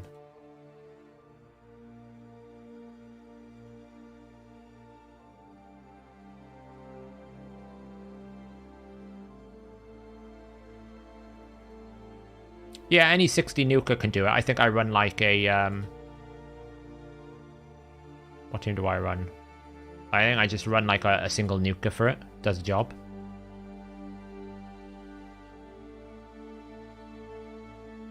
It's only when I'm streaming that I have a problem. Last week I didn't stream Hydra and I one-shot it. It's fine. We're doing great this run. Oh, we got Torment Head back again. Yay. Just got rid of you. Didn't want that. Never mind. Bit of unlucky RNG.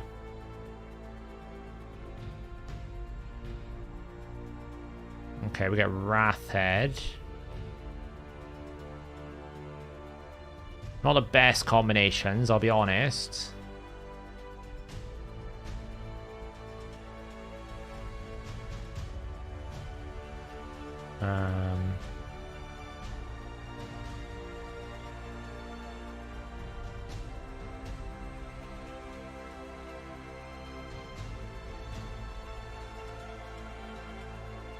What are we going to get then? I have to kill the Torment Head again.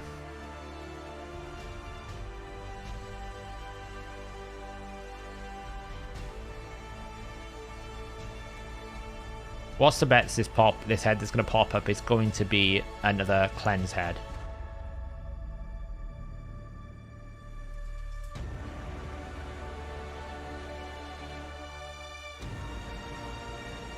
About to take a Wrath Head pop.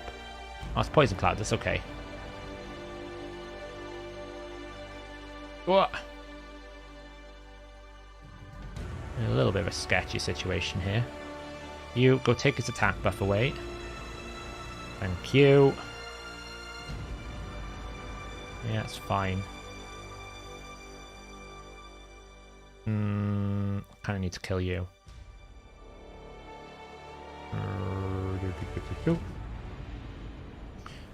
Just need like you just need a level 60 good, like your arena nuke can probably kill Bomber. What you don't want to have at level 10 normal is any max HP nukers, because you're going to get capped to 10%. You just want hard hitting normal champions. Okay, so one Poison Cloud, that's not a problem, we can avoid that.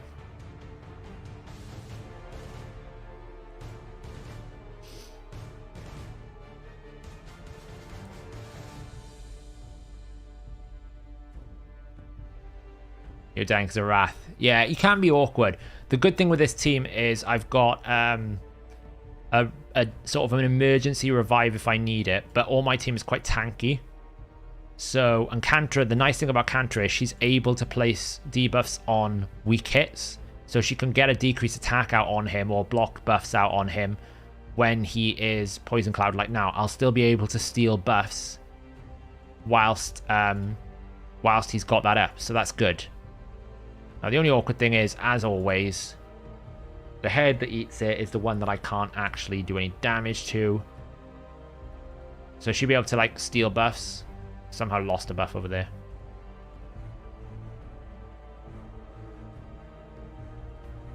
Now, this is awkward. We need to get Mithrala out because we're going to get a lot of poisons, and the poisons actually rack up in terms of damage. So we need to get Mithrala out as quickly as possible. It'd be nice if we got a... oh, we got a Brimstone already. I was going to say, it would be nice if we get a Brimstone out. G'day, Jeans. Welcome. Welcome along. Oh, that was a big hit.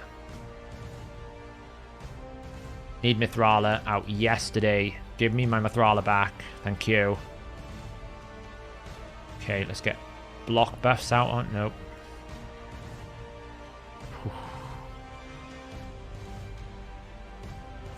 Oh, so wait, revive on death.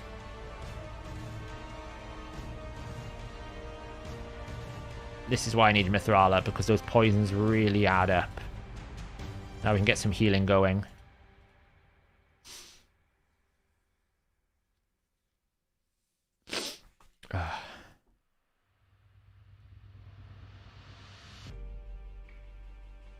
We're going to cleanse here rather than block buffs, just so we can get some healing on the go. And we're going to hit you.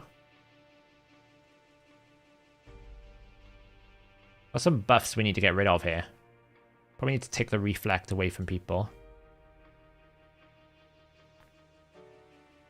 Let's just get rid of that reflect, because that can hurt. Boost. Some decreased attack out there, please, Necmo.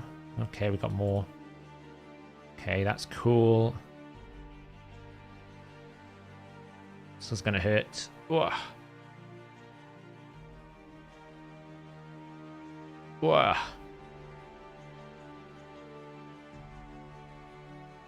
You can't beat Bommel. He's a little bastard, Bommel. The good thing about bomb is you only have to do it once. Then you can forget about Bommel for another 3 months. It's the nice thing about Bommel. You do it once, you never do it again. Some people like to farm him, I guess. I don't. I just don't see the need.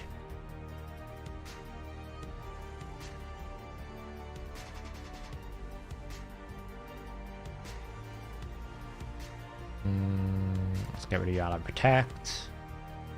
Thank you.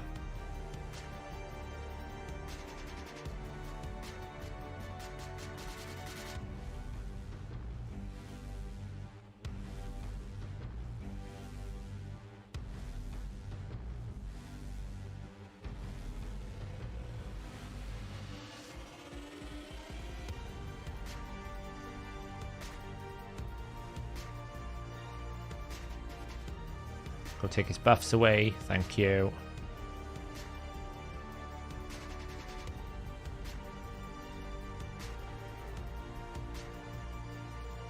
Okay, he's got Poison Cloud. We're not too worried about that. It'd be nice if I could get a Brimstone out on the Suffering Head. I've got to be honest. It's going to lose Necma in a minute.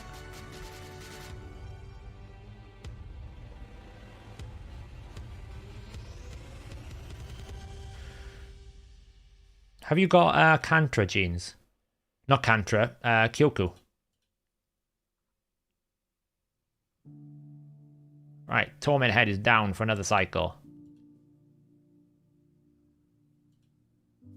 Okay. So I run a Whirlim resist team with Vizier.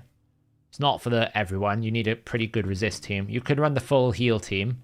I know Never in our team, he runs a full heal team. Gets him sit through it. You could do Lady Annabelle solo in it. Yeah, you can do Cornelia. You can do Crimson Helm. There's plenty of champions. Samar can do it. There's loads and loads of champions these days that can do it. Oh, now I land it just as it's about to die. Great. Thanks for that.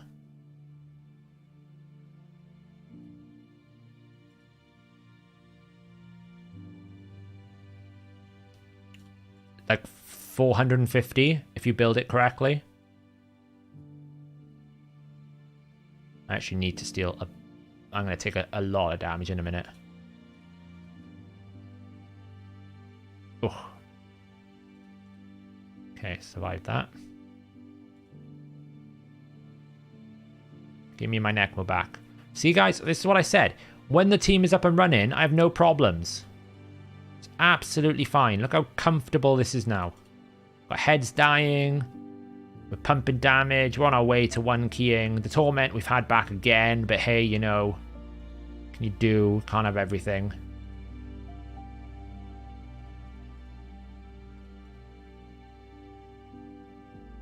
It's actually quite shocking how strong and how important Godseeker is to this team. She's extending buff, she's healing, backup revive. Such a strong champion. It's probably, for me, Godseeker and Eerie is probably a top 5 epic in the game. It's very hard to make these top lists anymore because there's so many areas of the game that you need to focus on and so many different values and assets that a champion brings. But if I was to pick an epic that I would look to try and put into a team, Godseeker just brings so much to a team. It's not even funny. You don't need burns for Bommel, no. I kill Bommel with Warmaster. Yeah, Demytha's up there as well. Demytha's basically legendary. You can bomb him, you can basically burn him if you want. People use Geomancer not because of the burn, but because of Geomancer's passive. Geomancer's got a busted passive. That's the only reason why he gets used. Ah, damn it. Okay, we've got a difficult transition here. We need to get buffs out, debuffs out very quickly. Okay, we've got speed debuff. Get rid of the fears.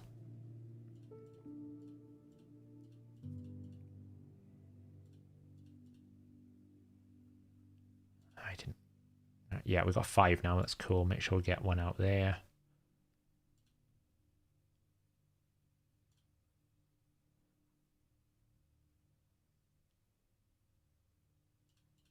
Heal. Cantrip, take a turn. Provoke. Nice. Nice.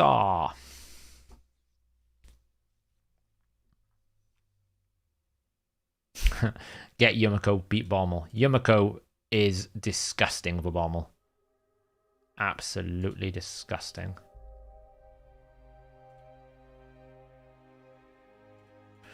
I tried Mithrala. I tried Siphi, Mithrala, Rector, Rastatura, Ukko. You've got too many buffs with Mithrala. Can't run buffs. Must not run buffs with Mithrala for Bommel.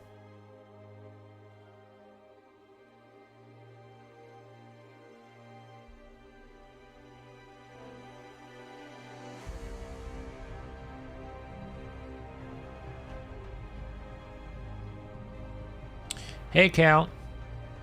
Will clan boss always go for weak affinity on the stun? He prioritizes affinity.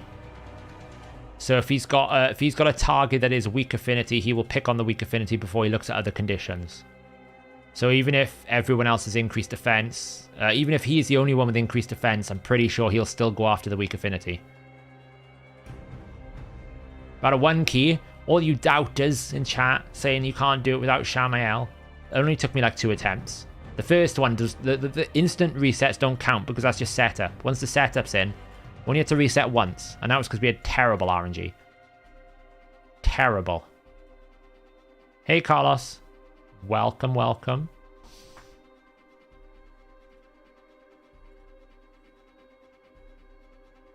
What is it, like 30 million for 1 key?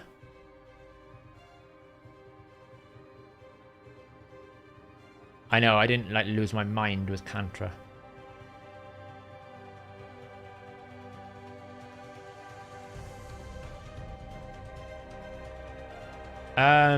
Theodore is not really a farmer. If you mean campaign farmer, Wrath of Kar, I don't think Theodore is really as good for that. What he's really good for is nuking bosses. I suppose he could do it. He could. To be fair, he could do it. But you need a reset with Theodore. So I wouldn't change him for a farmer. You could do it. I wouldn't put my eggs in the basket for it, but he could do it, I suppose. 29.4. We'll go to 20. We'll go to 32 million just to be safe.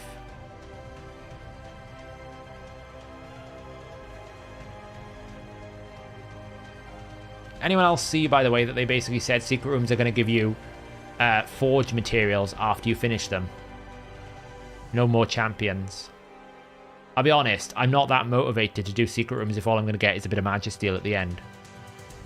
I was hoping I'd get I don't know, a soul stone or 2. I'm not asking for much.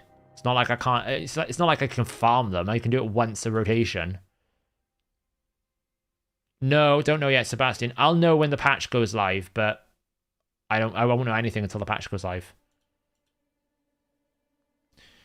Hey Saf, I'm struggling with Dark Fae. Who's good for beating it? So you want turn meter control. So you need a champion that you're going to designate as your nuker. So basically to kill your team. And then you need something to kill the boss and keep the turn meter down. Right, that'll do. 30.1 million is 31 million is fine, isn't it? I think that's perfectly fine. I think we're good.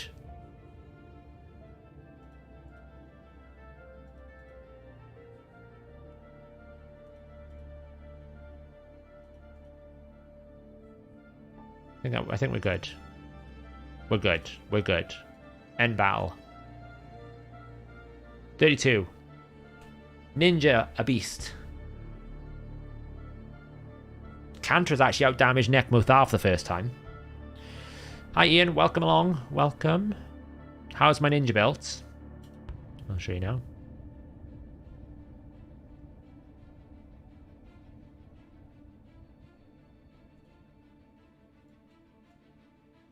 Look at these Acrizia abusers and Geo abusers. Filthy little abusers. Some of us use the old-fashioned ninja solution. Does it show me? No, it doesn't show you from here, does it? I'll go over here. Ninja is built. 220 speed, 421 resist, 323 accuracy. Fairly tanky in Relentless Immortal. Pretty high-end build.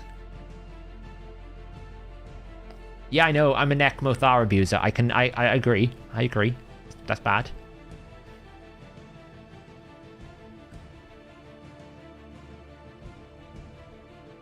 Yeah, but the clan's already at full chest. That's why I don't bother. That's why I haven't bothered. If the clan wasn't already at full chest, I'd help him out.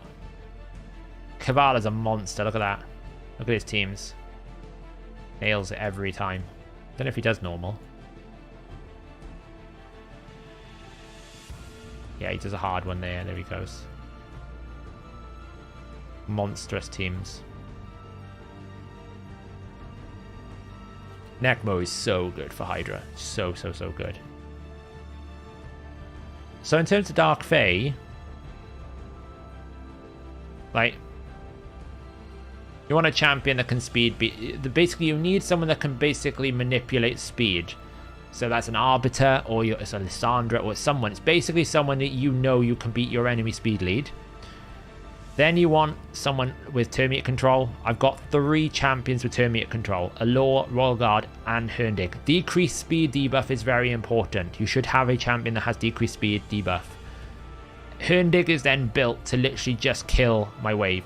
He's got enough damage. I don't need loads to kill my allies. He one-shots the mirrors, and then we just get into a rotation of killing the Dark Fae. It might fail every so often, but I can just rerun it because it only takes like 2 minutes. I pretty much can run this team all the way up to 120 hard. Allure's running at 256 speed, enough accuracy. Lysandra, 305 speed, enough accuracy. Royal Guards, we're running him enough accuracy, 209 speed.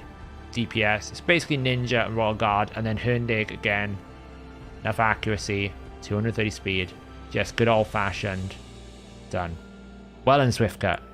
Another bomb will knock you down.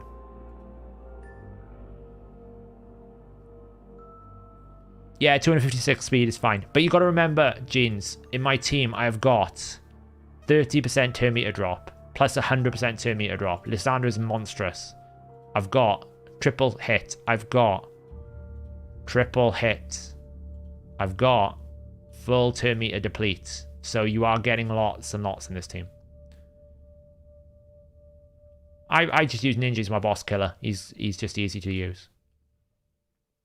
Yeah, increased speed buff as well on this. So you just got loads. And I always make sure that I'm using the AI tool to make sure that all my key abilities are back at the start of wave 3.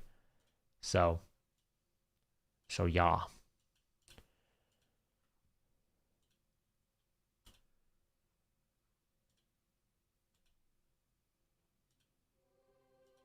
Do you want to see some fun? You'll love this. Let me make sure I get the tune in. I always have to check all these at the moment. Brutal.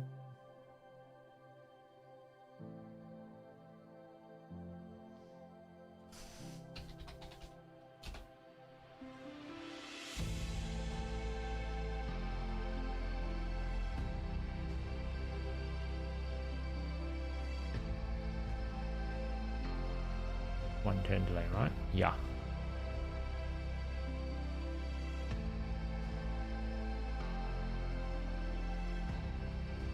We're working on this video. It'll be out soon. I need no turn delay. And 1 turn delay on that. 1 turn, 1 turn, 1 turn. Check this out, guys.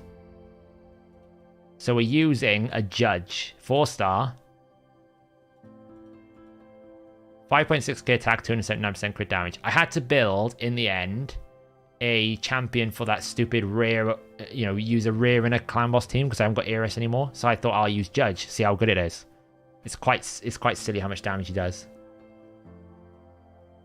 Saf, for Vogoth, would you suggest defense or support trees or offense and defense masteries? Healing masteries are good. War Master helps. Good night, Shaggle.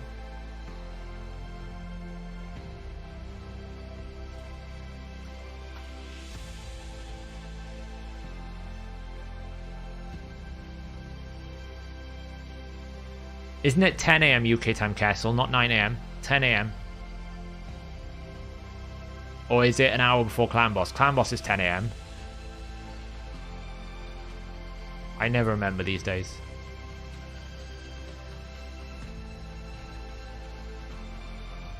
Yeah, Giant Slayer. Oh, is it an hour before? Is it? Okay. So I put Judge in Toxic because he's got the A1. Watch how much damage his A1 does. It's kind of stupid. It's kind of stupid. I need to get into Tomb first.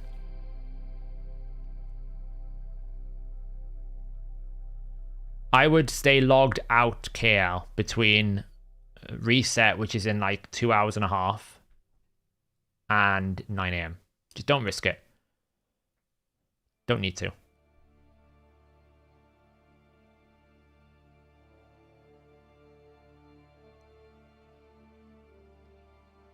The thing about Vogoth is you want him to take damage, but not so much that he dies. So there's no real benefit in having defense tree. Because basically if you mitigate damage, you mitigate healing. That's why reaction Vogoth is really powerful, because you can basically get as much healing as you need without actually losing it.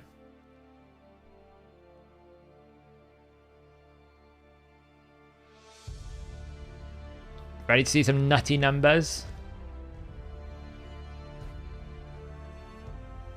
How many are we at? 1, 2, 3, 4, 5, 6, 7, 8. We're not there yet.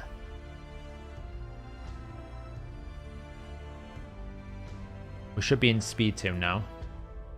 Hopefully. If I've done this right.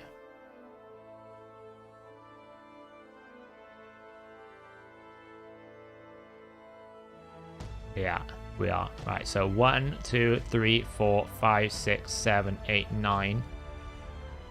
Right. You guys ready to see some nutty numbers?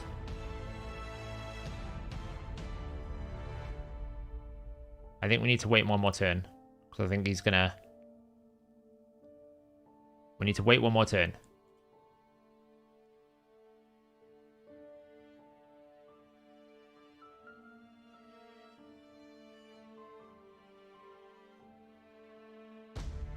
Come on, get the debuff stacking, guys. Come on, little minions of mine.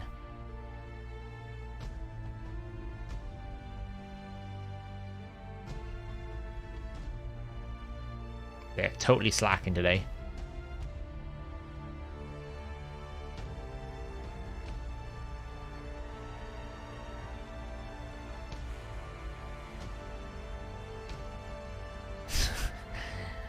We were at 10 debuffs, but then I realized we weren't quite in tune yet, so I need to wait for him to actually start proccing some debuffs, because his passive is sucking right now.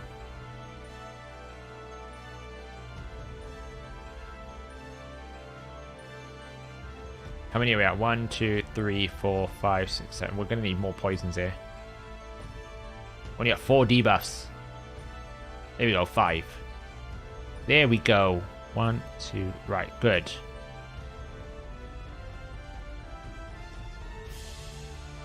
Are you ready for this? 1, 2, 3, 4, 5, 6, 7 debuffs. His A1 increases damage by 10% for each debuff up to 100%.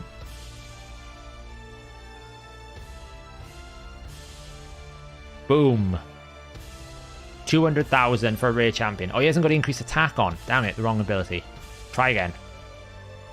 Now we can see how much he's going to do. Didn't have increased attack on. 1, 2, 3, 4, 5, 6, 7, 8, 9 debuffs. So nearly at max. 300,000. I know it's against brutal, but still, it's fun. Judge is actually kind of silly. I think I did one of my runs on with Judge with about 40 million damage for a rare champion. What up, cat? What up? What up, it up, it up?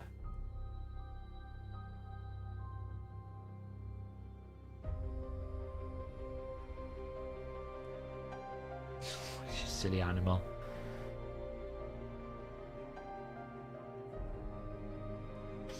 We're just doing a brutal run to break up the Hydra, and we'll go back and do normal then. No hard. The Sand Devil strength still works against 100% block. Yes, it will, cool. But he's going to hit really hard anyway, so I don't know whether 25% is going to work.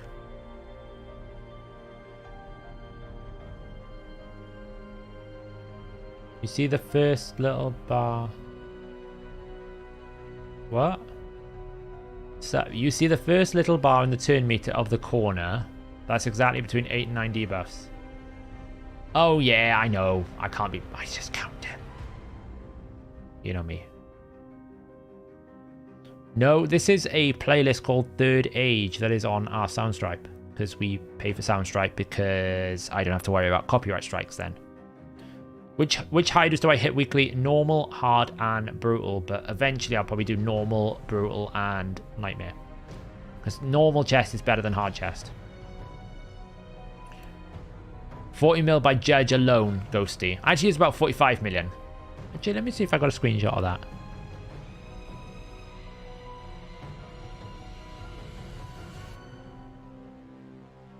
This was on Nightmare. Nightmare Spirit. So Nightmare Strong Affinity.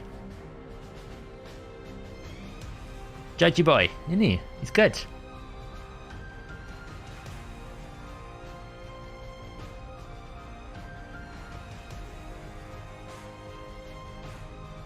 Yeah, we won't talk about the 31 million from Seeker either. And the 40 million from Ruella. Still. We're working on it.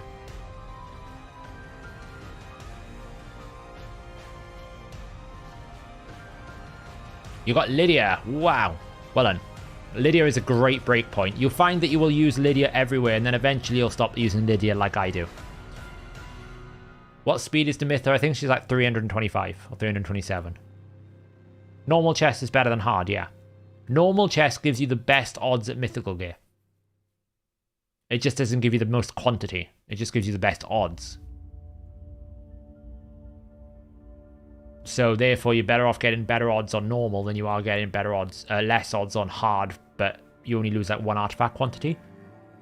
Nightmare, obviously, you get better odds because you get better quantity of artifacts. But if your choice is between Nightmare, Brutal, Hard, and Normal, it's better to go Normal, Hard, Brutal, or Normal, Brutal, Nightmare, than it is to go Hard, Brutal, Nightmare.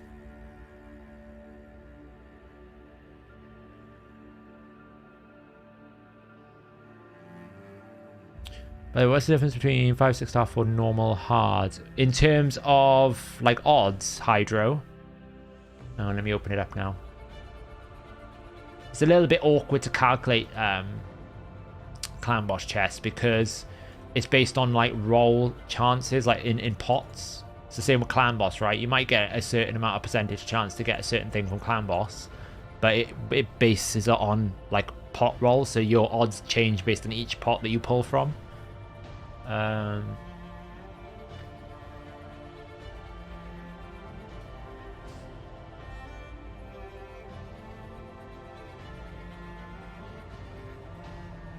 Which chest is it? I forget now. What did you want, Hydra?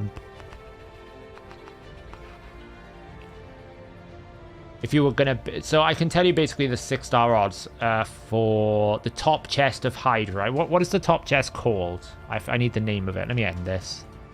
We've already at 1 key.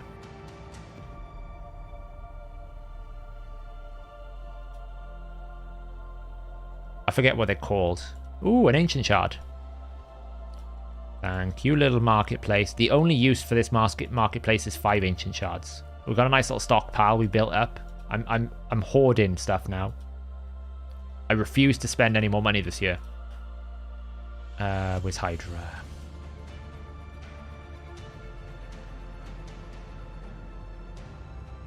Warrior versus Knight. So we want to know the drop rates between Warrior versus Knight.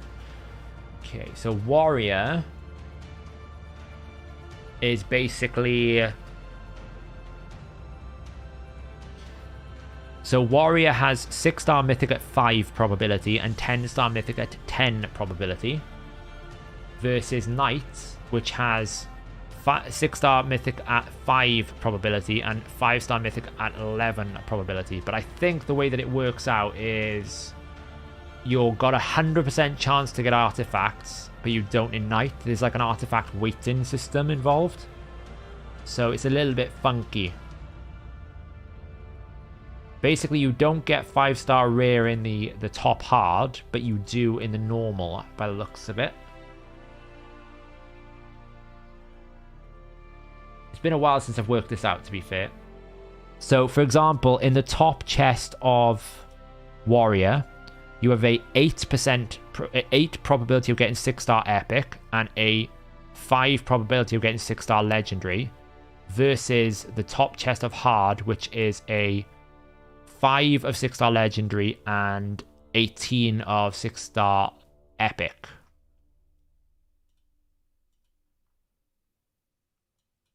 So the way I worked it out, I got to remember how it is. I'm almost certain that normal is better than hard when I worked it out. But it's been a while. Yeah, I got to remember where my Hydra rewards. Hang on, let me have a look, see if I can find it. It's been a minute.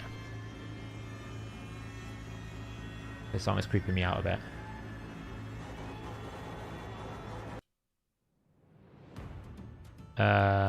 Right. Let's have a look. It's been a minute since we've looked at this. So.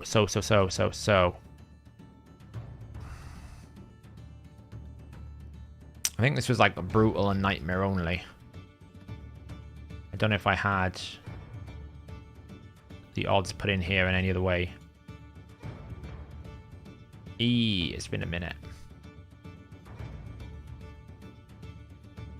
Yeah, it's out of date, Hydra. If you remember, they did a change in 5.5, which changed the odds completely. But I'm trying to remember how to calculate these things because it's been a minute. Yeah, because this is just duplicating. Fragments. I don't think Bobo ever updated his chart. Like, to work it out, you have to do specific maths, and all this is not doing the maths, basically. So reward count, you have like a specific chance of getting things. Let me just remember. Sorry, give me a second, guys.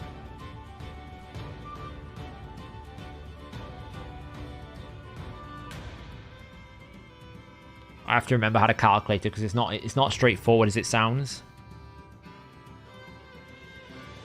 So like Nightmare Mythical, so 6-star is like 11.28, which is not. I've got to remember how to do the math. I think I have to add up all the odds.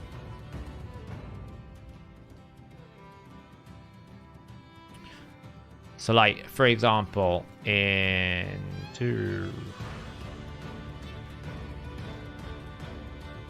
Give it that sec. So the individual odds in, say, Hydra top normal, you can get 6-star mythical, 5-star mythical,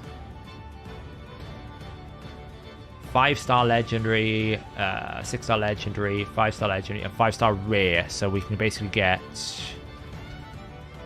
5-star rare. So I'm not looking chat at a second because I've just got to have this on my other screen. I do need to update that chart, actually. I know it's something that Bobo put together. So like the individual weighted odds here, you basically get 5. And then for 5-star mythical, it's 10, 5, 10, 22, 22, 6-star epic is 5, sorry. 6, or it's 8, 22, 5-star rare is 16, and 24, right? So these are all the individual odds, which adds up to 100. So it's not a problem, right? So you've got individual percentages. Sometimes they don't add up to 100. They add up into different things. You can get 7 rewards, but up to 4 artifacts, because you always get clan XP, you always get Mithrala fragments, and you always get like clan gold and resources.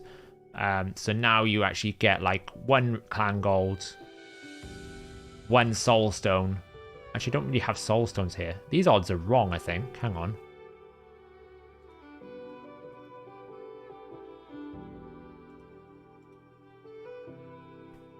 I think even I've got the wrong tables here.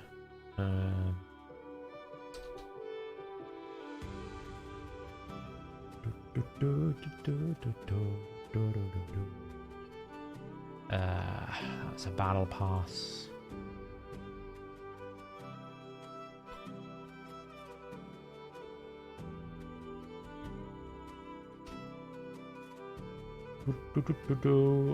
I like how you just distracted me completely for what I need to do here today. Right.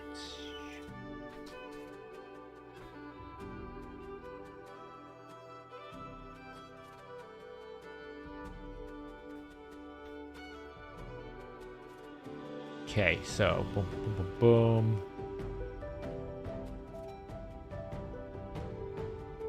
Ward finder. Let's just try it.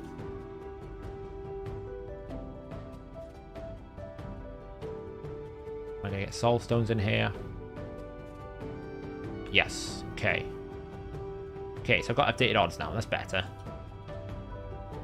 So it should be, in terms of odds, on the warrior chest, you get 16 for 5-star rare, 24 for 6-star rare, 22, 8, 10, 5, 10, 5. And there's like an 80% chance you're going to get 1 soul stone. And there is a 20% chance you're going to get 2 soul stones. That's how that top chest works. Let me just catch up with chat here. Where are we at?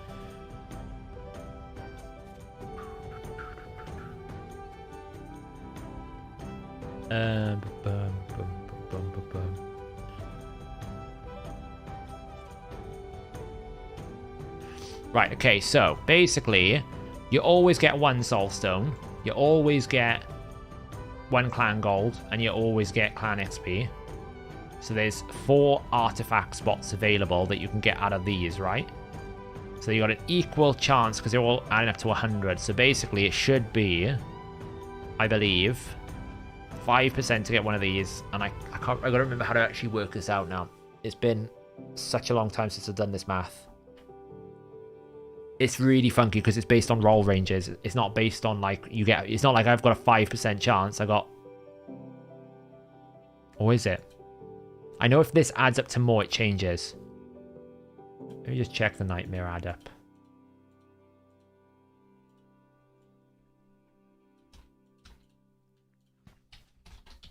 I'm pretty sure with nightmare chest you get. Yeah, there's a 20% chance you get 1.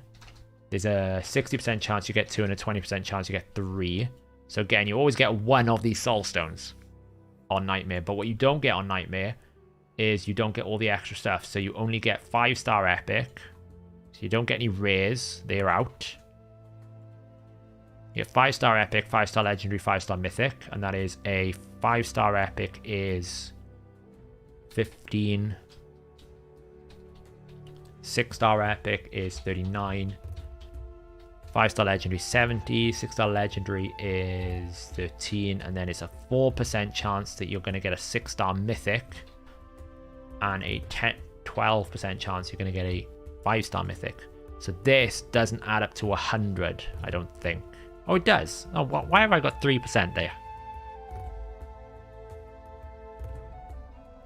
You can get so you can get 7 artifacts. You're going to get 7 plus 1 clan XP, which is 8, plus a resource clan gold, which is 9, and then I think you can get like soul stones, I guess. I don't know.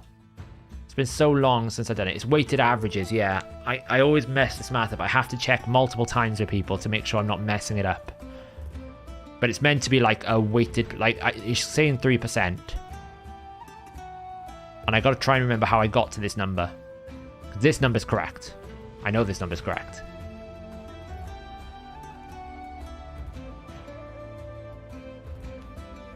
I just got to remember how to do it.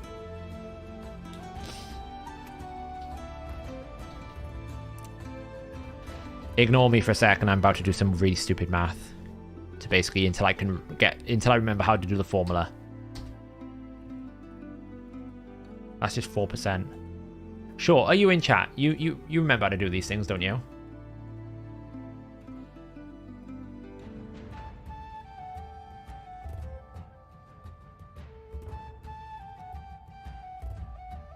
Short on skill is normally my go-to man for some stuff like this. Because Boba is not really super active anymore. I know it's 3%.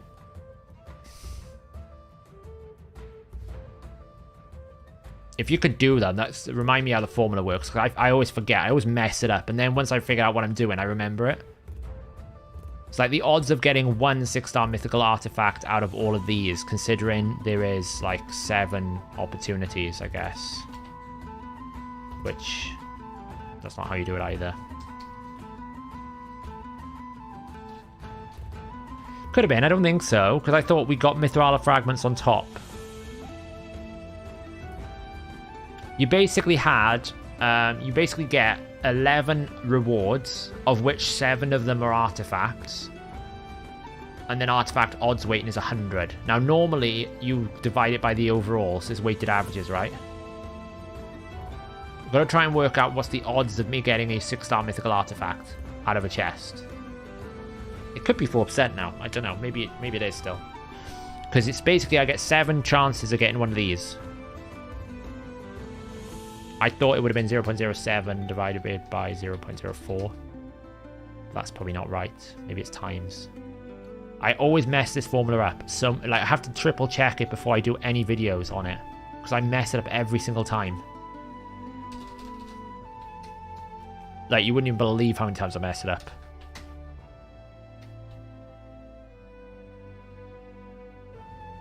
Probability is 1 times x equals 1 times y. Yeah, it could just be 4%. I just can't remember. I feel like it's not. I feel like it's more complicated. Because I know these odds were correct when I first calculated this thing, and I never got around to actually doing it post-change. And I remember when I was looking at it, I remember the change is basically... the change basically meant that the normal chest was the better place...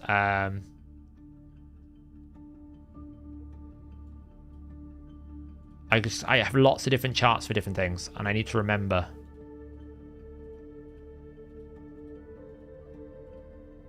Ah, look, here we go. See, I said I kept chests here. I got loads of different sheets, so this is a better way of looking at it. You get 1 new quantity, 1 different 0. Odds before was 25%, odds after is 10%.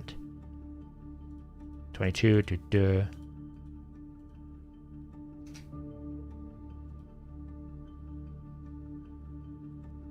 Yeah, so these odds didn't change by the looks of it.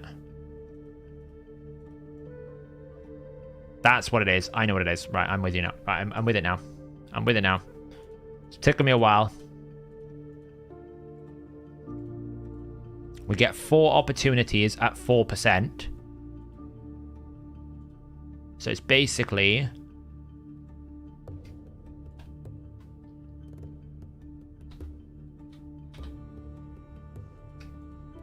No. What am I doing?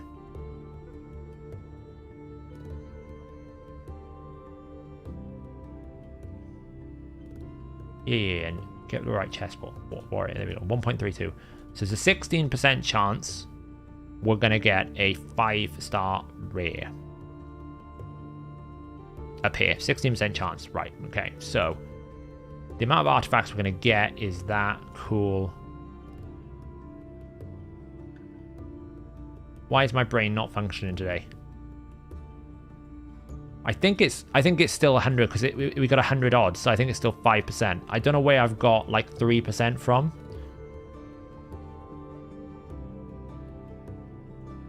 Oh, because they changed them. That's why I'm getting confused. They changed it because they used to be a bigger weighted average. Right, ignore me. So the odds of you getting everything are fixed. Ignore me. It's fine. Sorry, I forgot they changed it. So, if we look at top normal, which is a warrior chest, they standardized a bunch of things, and it confused me, because it wasn't standardized. So the top normal is warrior, the top is knight. If we're doing a knight chest, we basically get a 6-star rare artifact at 23.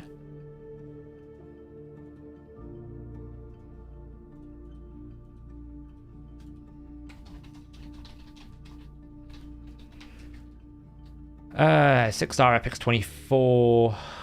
Oh, sorry, 5-star epics 24. We don't actually get any 6-star rares here. 6-star rares 23. 5-star epics 24. Legendary is 18 here. 5-star legendary is 12. 6-star legendary is 5.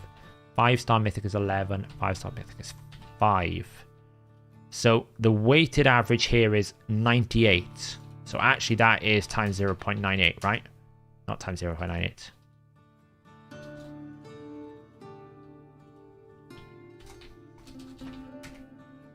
No, times. What am I doing? That's times 98. No. Because that's 5 and it should be a percentage. No, it's not. What am I doing? Oh my god, I'm so dumb.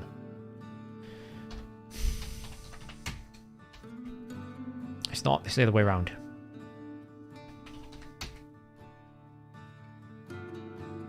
Someone save me from my madness and my absolute stupidity. We got 98 weighted average. Oh yeah, so it's more. It's more.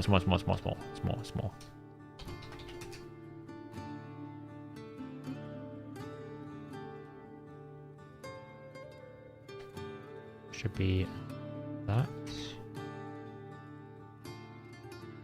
Yes, there we go. Right. We're back in it. You gotta run and I'm doing the math for you. Oh, he's just like, come on. It's basically this divided by the sum of the total. That's where I was getting confused. I forgot they standardized a lot of it to 100, but some of them they didn't. Basically.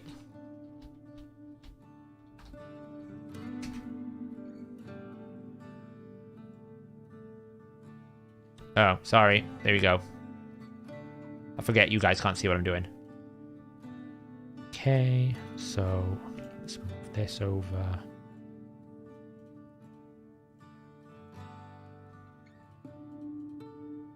So basically,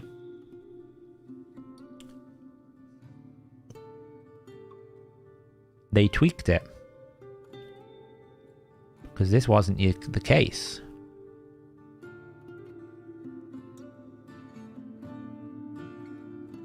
They've changed this since the last time I've checked it. They must have tweaked this when they did Soulstones, because when I calculated this the first time, when they added mythical stuff into the normal top chest, it was the highest rate of mythical yield. But I think because they've carved out, they got rid of 6-star rare or 5-star rare here, it means that the overall average weight is now 98, which means you get a slightly better average for the 6-star mythical. Basically, if we look at it, what we're basically saying is when we run warrior chest, we basically get the same amount of artifacts as top normal as you get for top hard, right? You get a 0.1% more chance to get 6-star mythical and 6-star legendary on normal. On hard, sorry. On normal, you lose a lot of 6-star epic here, comparatively. So if we basically just do this.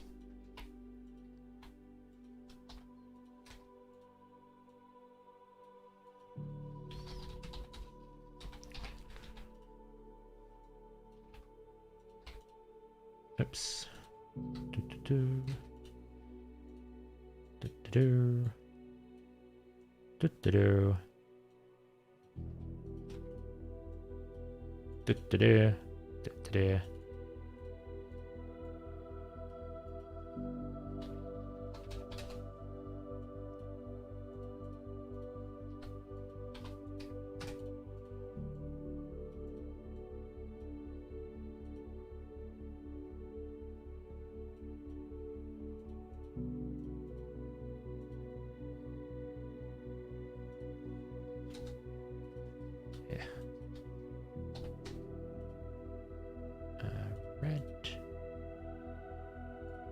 So, what this basically shows is for the additional work of hard, you get a 10% higher rate of epic artifact. Let me just double check I didn't typo that. It seems a lot higher. 6-star epic is 18 odds. 5-star epic is 25 or 24. 6-star rare is 23. Yeah. So that's what this is basically showing. So where you can get a chance at getting a 5-star rare in normal, a lot of that odd has been moved into 6-star. But if you actually look in terms of the odds of getting mythical gear, there is no difference between normal and hard. So when I sometimes say to people, it's better to get a normal chest than it is to get hard, you're not getting more artifacts. You're just getting a 10% chance at 6-star epic for basically twice the amount of effort. See, I do know what I'm talking about. And we can actually probably put like more of the chests in here, right? So we could probably put like brutal chest, nightmare chest. Just copy these. Boom. What's the top nightmare chest? Brutal is Guardian. Master, Grandmaster. Master, Grandmaster. Guardian. So Guardian is 5-star epic is 31. 6-star rare is 0. 6-star epic is 38. 9. 5. 8. 9. That's 100.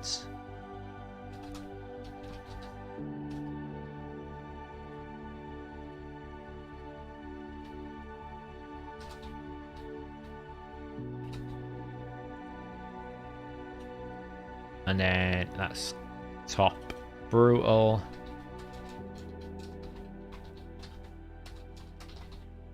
And that's called the Guardian chest. And then finally, the top, which is the Grandmaster, right? The top Nightmare chest. Obviously, top Nightmare is really good to get because you get a lot more artifacts. So you're going to get, like, in terms of artifact count, you're going to get 4, 4, 6, 8. That's the way it works. Or 7, I should say, sorry. And down here, you're going to get 5-star epic is still possible, but it's only 15. You get 0 chance there. 39. 13. You actually have, on the top Nightmare chest, less chance to get 6-star mythical gear than you do normal. Believe it or not. It's actually quite shocking.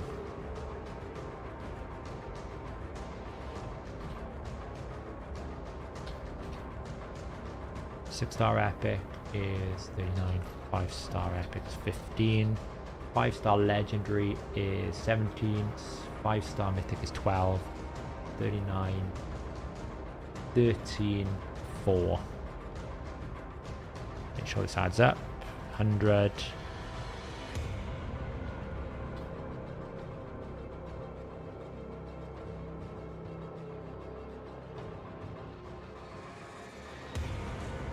So when I was saying at the start of this video, the best chance, start of this whole section, this whole segue, when I was saying that normal gives you the best rates of mythical, pretty much does now, except for the 0.1% of hard. But look how, like, Nightmare actually gives you the worst chance at 6-star mythical. Which is bonkers to me, but it's the case. They put a lot of index, like, basically, you're more likely to get a 6-star epic on the Nightmare chest than you're likely to get any other piece. And it's the same for Brutal. Like, if we compare these two, they they basically take it out of 5-star epic and put it into 5-star legendary. But between Brutal and Nightmare, you have less chance of getting 6-star mythical. You just get more opportunities because you get 1 extra artifact. So it balances out, right? Normal gives you the best. Normal and hard gives you the best chance of getting 6-star mythical. You just get half the amount of artifacts. You know, I should probably do this. So it kind of goes like K3 minus I3.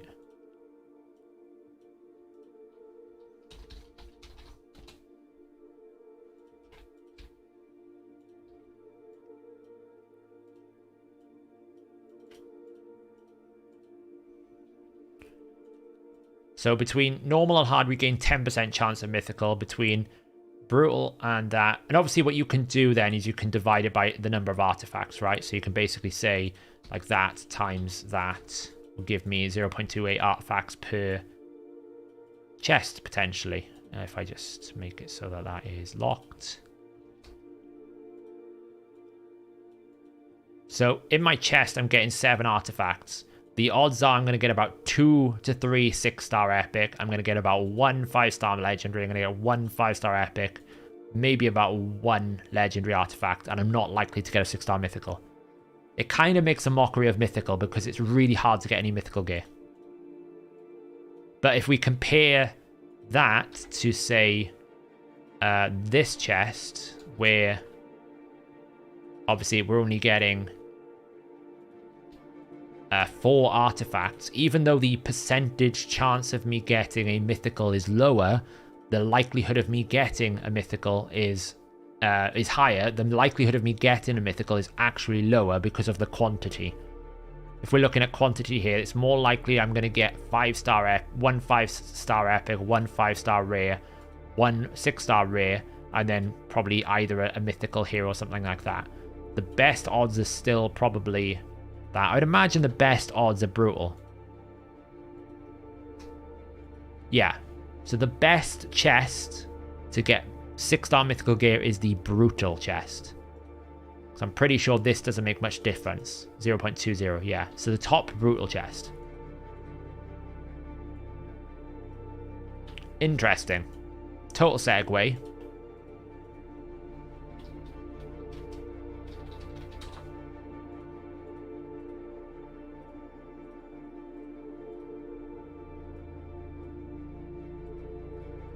So when you're making decisions about which ones you should be doing, brutal is more valuable than nightmare, in my opinion. Whereas a normal isn't going to give you much difference between hard. You're just getting a lot more 6-star epic. You're getting not much difference between brutal and hard, but what you are getting is less chance of getting 6-star mythical. Essentially. This gives you this chest here gives you the best chance of 6-star mythical. Obviously, with Nightmare, you're eliminating a little bit more, but you're not actually eliminating any sort of like 5-star that you're not getting brutal. So I always like to go normal, brutal, and nightmare. Why? Because normal's a face roll, brutal is hard, nightmare's hard. You need a proper team for hard. You can't just face roll hard unless you've got like a Trunder or an Acrisia. But there you go. I'll send this to Hydra, who was asking me the question.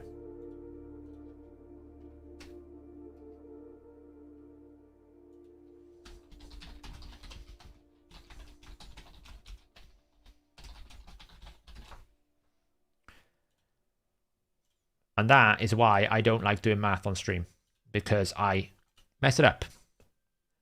So, right, we've got to do hard. Let's just check. Brutal is done. Where's brutal? 32.3 million. Normal, we're like 7 million. Hard, we need 20.4 million. Let's get it done. So, we're going to run Krisk, Duchess.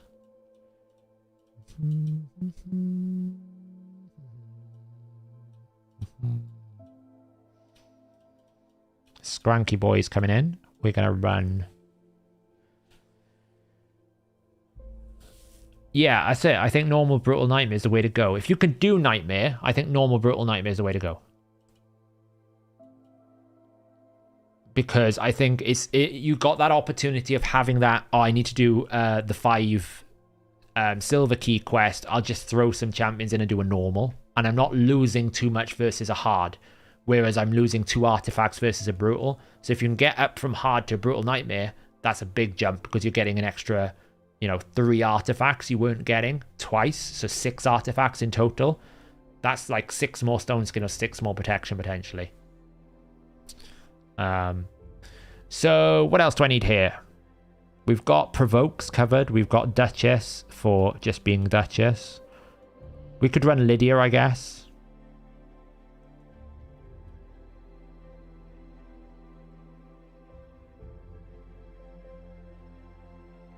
I mean, we could go completely like glass cannon, but I think that would be a bad idea. I got a feeling Cupidus will just die.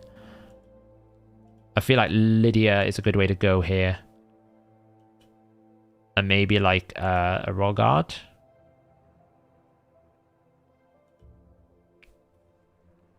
Could go Cupidus. We'll see what happens then. Yeah, I just feel like he may be a little bit glass cannon. I don't think he's like that good either because AoE damage reduction gets like really hurt. Nope. Oh. The game lagged out.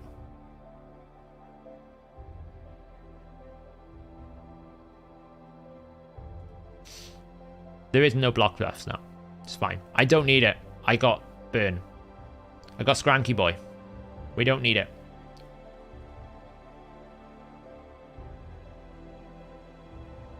Lydia, 3%ing. So, Ian, because I've got burn, and I've got 2 provokes that don't need to attack, I'm not worried about Poison Cloud. So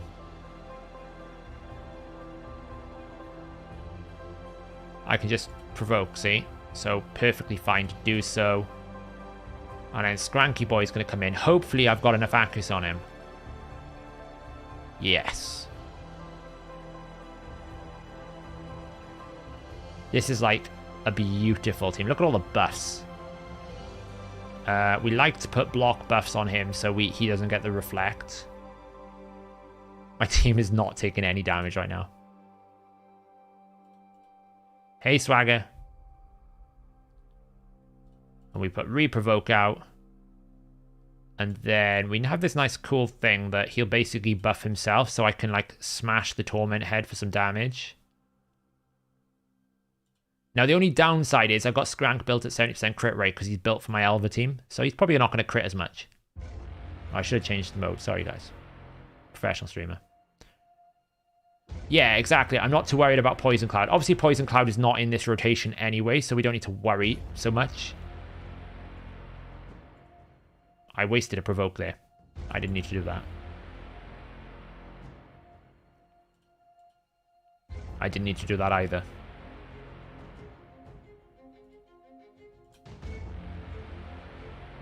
Yeah, so Skrank is actually going to be underperforming a little bit because I haven't got him at 100% crit rate because he's built for my Clan Boss team where I've got crit rate.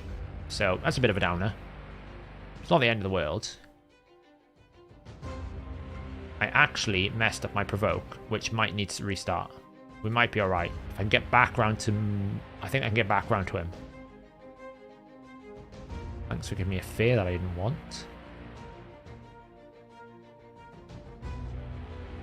Burns back out. Smash for some damage. Provoke.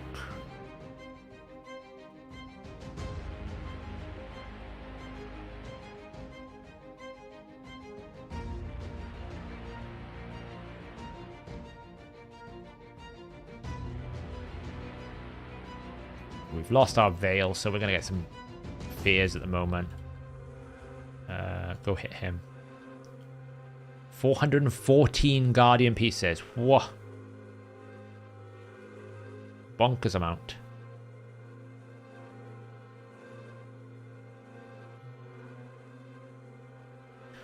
One's 3 turn, one's 2 turn.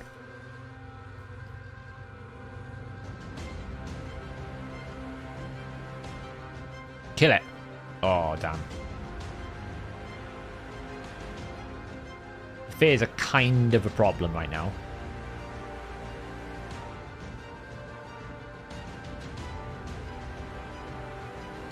There we go. Skull Lord is 2 turn. He is indeed.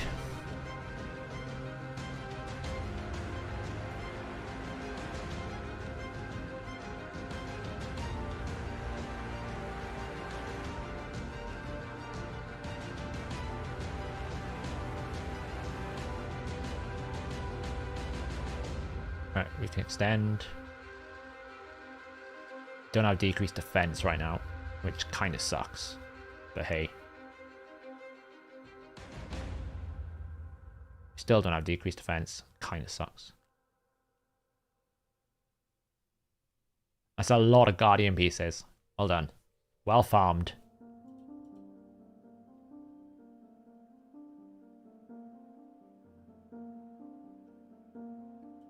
AoE speed.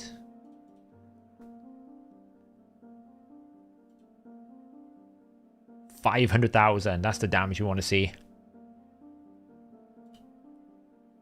More DPS.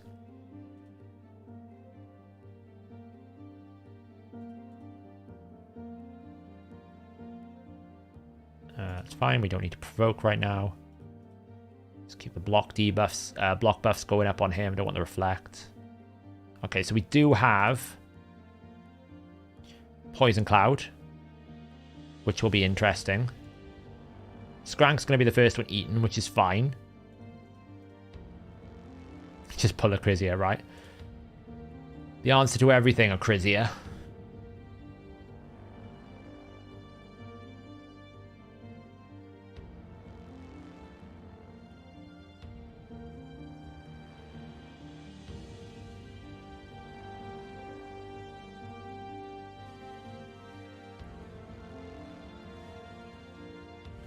I mean, true. It's a fair point.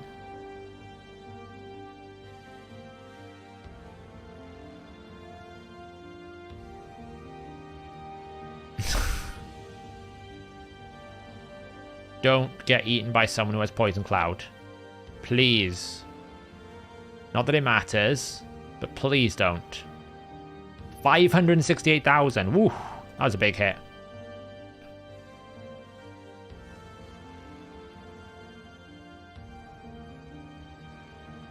I should have provoked then, but I can provoke here. That's the thing. I think Acrizia does oversimplify the game a little bit. You lose some of the challenge, right? What is keeping the debuffs going? You haven't had to provoke. I'm missing something in the kits. What do you mean? I'm provoking the head on the left all the time.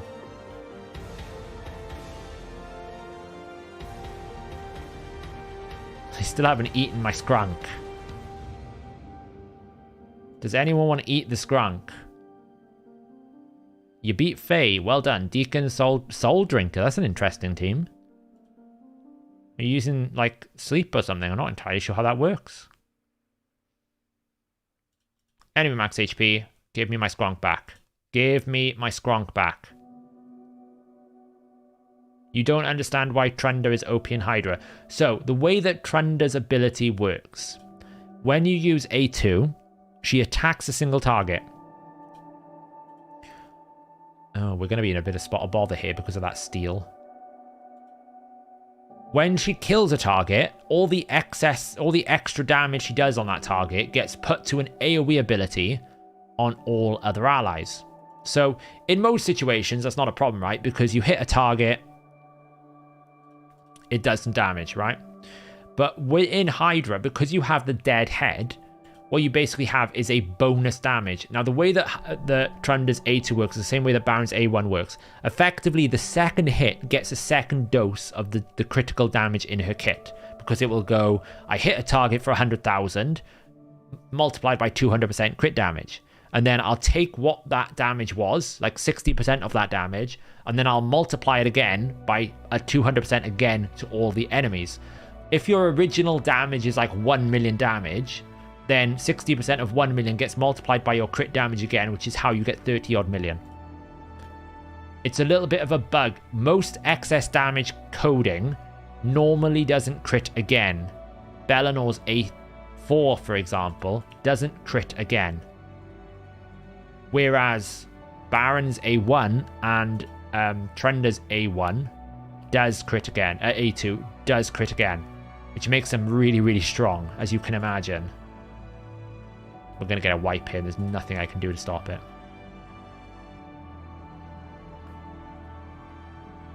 It's going to just cleanse everything. There's nothing I can do.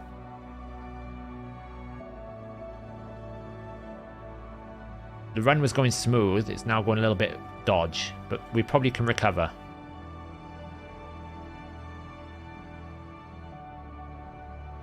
They keep trying to tell me Fortis is working as intended. Not having it. Okay, I need to just get some healing out here. I probably should have killed him there by attacking the other head, but it's fine. Right, revive. Extend. Provoke. That reflect is a bit of a problem, I'll be honest. It's going to kill my Royal Guard pretty quickly.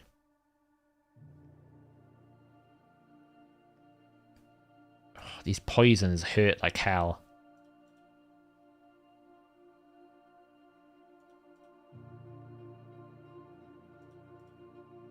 That's what I was afraid of. And my Duchess is going to get gobbled up probably before she gets back to her revive. Which means I'm going to have to do this with burns only. Awkward.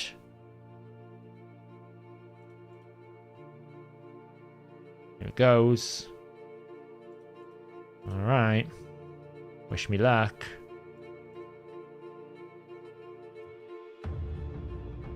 Now we got a poison cloud out.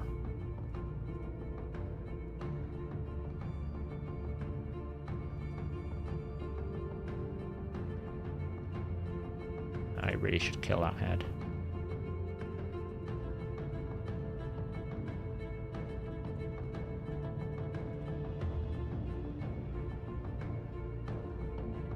Sorry guys, I need to focus a second. I need to just make sure I get Duchess out. Nice. Stop stealing my buffs. Little crap face.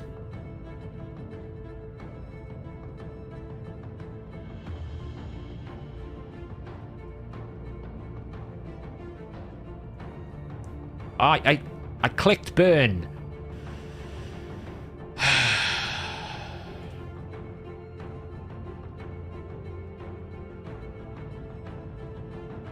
Don't kill my crit. Don't.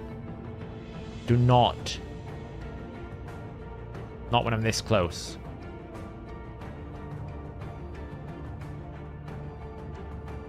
There we go.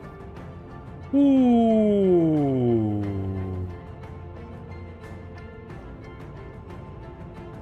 That was a close one. So, Casey, the only difference with Baron is Baron has to kill someone. He uses whatever he doesn't have. So if you kill a 1 HP target and he hits for, say, 200,000, then 199,999 damage is put back through his crit damage multiplier. But if he doesn't kill a target, you don't get that same effect. So that's the key thing, is you have to kill someone. Whereas with Trunda, it's just bonus damage. But as I said, Draco's, or is it the Draco something extra, doesn't go back through the crit rate. Neither does Bellinor. It's a bit of an odd one. Whew, that was a bit close, that was. Yeah, I don't think the overkill on Draco crits, does it? Right, will you stop stealing my stuff?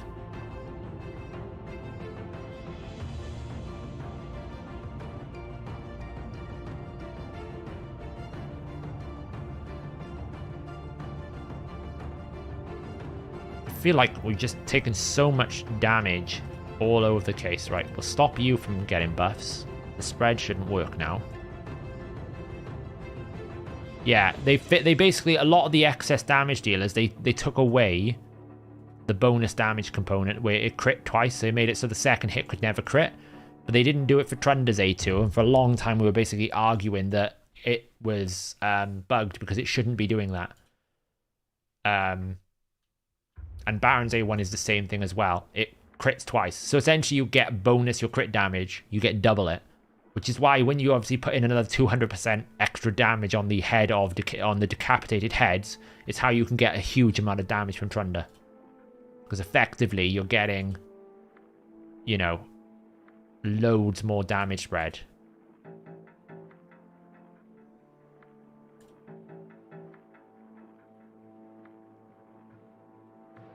Yeah.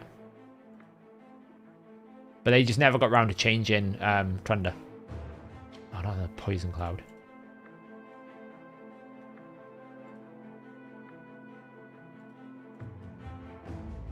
Alright.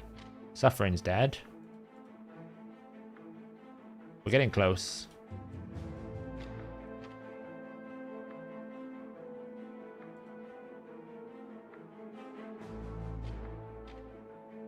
Do you have further insight from talking after to the former employee?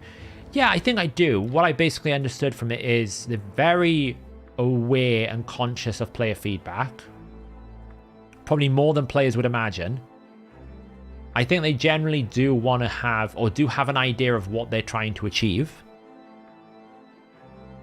But sometimes what they want to achieve versus what players expect and anticipate or want is not the same thing, right? So I asked them about Hydra, and they pretty much said they intended Hydra on launch to be as complicated and difficult as it was, because they expected, or in their head they were basically saying, for an hour and a half a week of commitment, you should do it. You only have to do it there.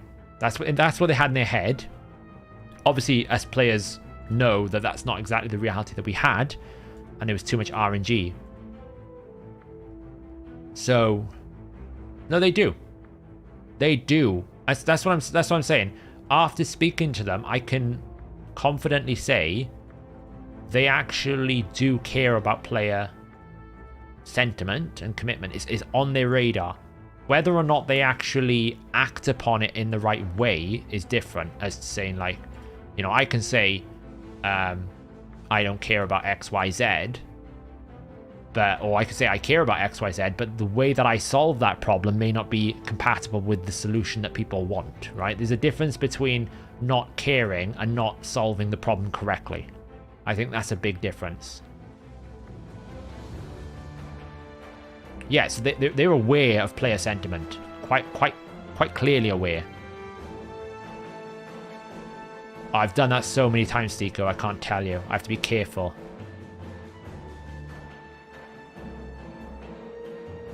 But again, that second CVC, to be honest, should it ever have even been scheduled? That to me is the failure. It's not the plan or the idea.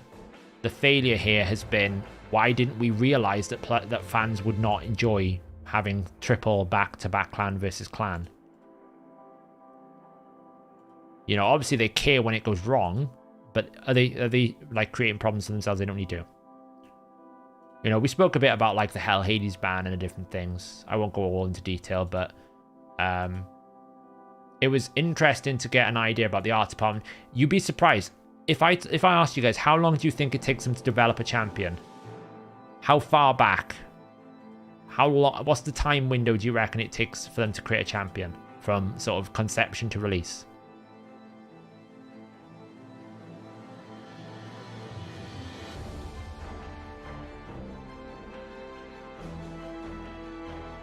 Months?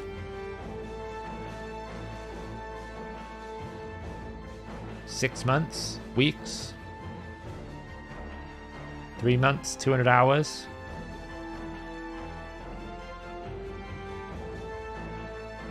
Three to 6 months?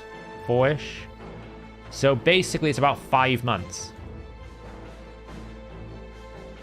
In terms of design, development into release. So when we get a champion coming at Christmas, they were already thinking about that 5 months ago.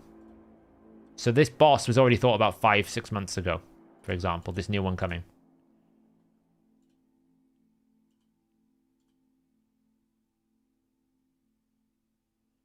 Yeah, don't, like, Swagger, I lolled a little bit when they said we're flexible, because I'm like, my experience tells me that Playroom are quite inflexible. So what I get is they're very stubborn and very strong-minded about what they want the direction to be, which is a good and a bad thing.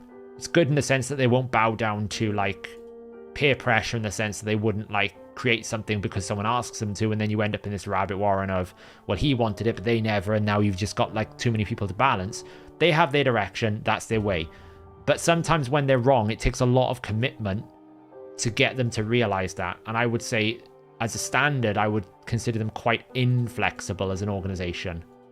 Which is, you know, You can be an inflexible game developer. That's not a bad thing. But you can't, like, sit there and say we're very flexible, and then anytime you ever ask them for anything, they're very, like, black and white stubborn. They won't tell you.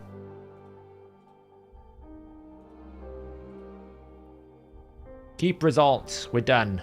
12 million from Skrank. I think Skrank is a great a Hydra champion. How's my Fortis ticket going? Do you want to see? Let me get you my Fortis ticket.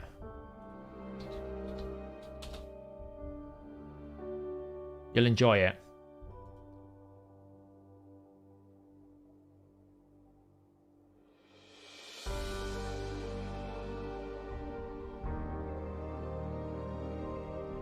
I pop this out.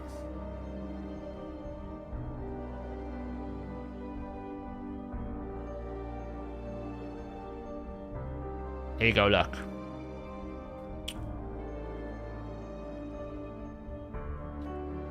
My Fortis ticket. Fortis A3 is described as increasing damage by 10% per fear. With his recent changes, multiplier changed from 0.1 times fear counter times 3.5 times defense to 0.1 times fear counter plus 3.5 times defense. This change doesn't amount to 10% increase, but rather a 2% increase in damage. Comparing to Solus, also avoid Legendary Knight Revenant, who increases his damage by 10% per debuff on the target. Solus has a 7004 effect, which is a damage multiplication effect, on his A3, which multiplies his final damage by 0.1 times target debuff count, which accurately increases his final damage by 10% for each debuff on the target. In order for Fortis to match his description, his A3 should contain a 7004 effect, which has damage multiplier times 0.1 times hero counter, also known as fear counter. That multiplies his main 6000 damage, which instead should be 3.5 times defense. Either, and this is the get out of jail free card I gave them, either the description needs to be updated to reflect that damage increase is only 2% of the above change should be made to his A3 to enable 10%. So either you change it to match Solus, or you change the description to say 2%. I've covered it in this video. I've been told by the community manager this has been received for working as intended. Clearly, the information above and comparing it to Solus, it's not working as intended.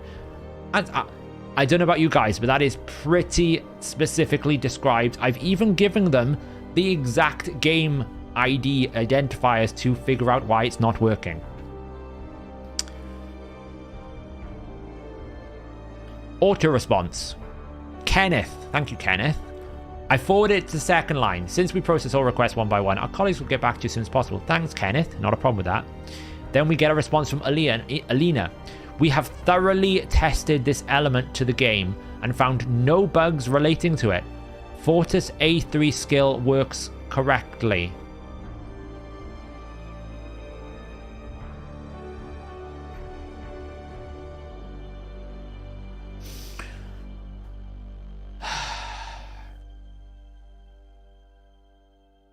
We didn't even bother reading the email. We didn't even bother reading the description. This is a very flexible company. Now, to be fair, she's not wrong. The skill is actually not bugged because it does damage. The problem is the description doesn't match what the skill does, which is not right. So just because something doesn't not work doesn't mean that it's not right, guys. So I did provide feedback saying I was unsatisfied and the agent didn't really know what they were talking about. That is how well my ticket is going. Yes, it's only 8% per fair cold. It's only like, what, 80% off the actual bonus damage you're meant to get. It's close enough. Honestly, sometimes I pull my hair out. To be fair, what was annoying is I gave them an option to just simply change the text of the description. I'm not upset if it says it's 2% per fair, because at least then it's accurate. My annoyance is it says it's 10% per fair, but it's not. It's misleading. So I know it's not right. People in the community will probably go, it doesn't hit that hard, but they don't know because they don't understand the game code why it's not hitting that hard. Get it right in the description, because important information accuracy is vital for new players. There's so much to this game. If you don't get your information accurate, players will get confused, and then we as content creators have to find a solution for those players, and we can't all the time.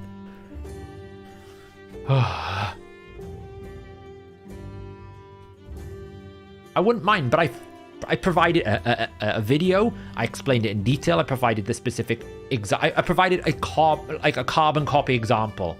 Soulless is a Night Revenant Void Legendary that increases damage by 10% for every single debuff on a target. It is almost copy-pasted from Fortis. All you have to do is copy-paste the skills and change it to a fear. I don't understand how it's so difficult. Breathe.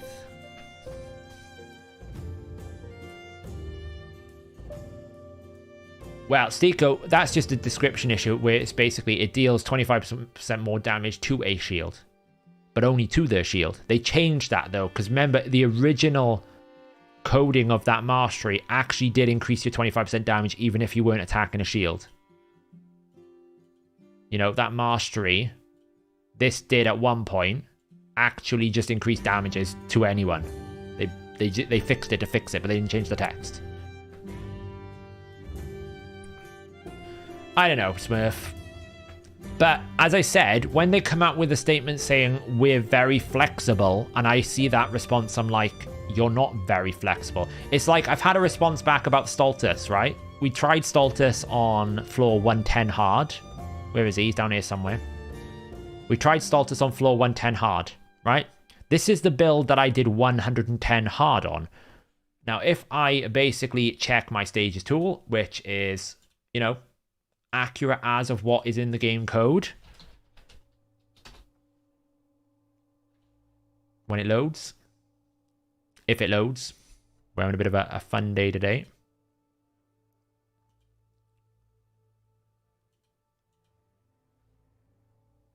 It's deciding it wants to take a while.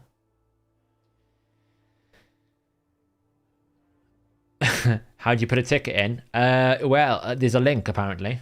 Don't hold your breath though, don't get you far.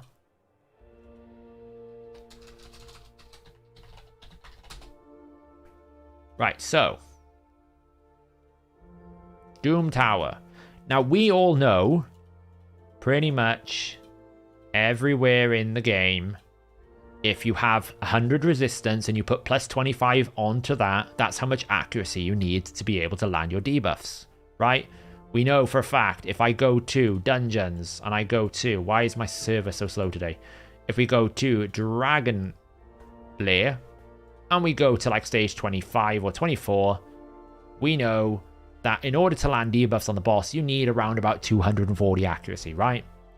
Pretty much a universal understanding of the way that accuracy works in the game. Plus 25 on the enemy's resistance gets you enough accuracy. So I was like, fine, okay. We went to Doom Tower hard. We went to floor stage 110. We went to 110 hard.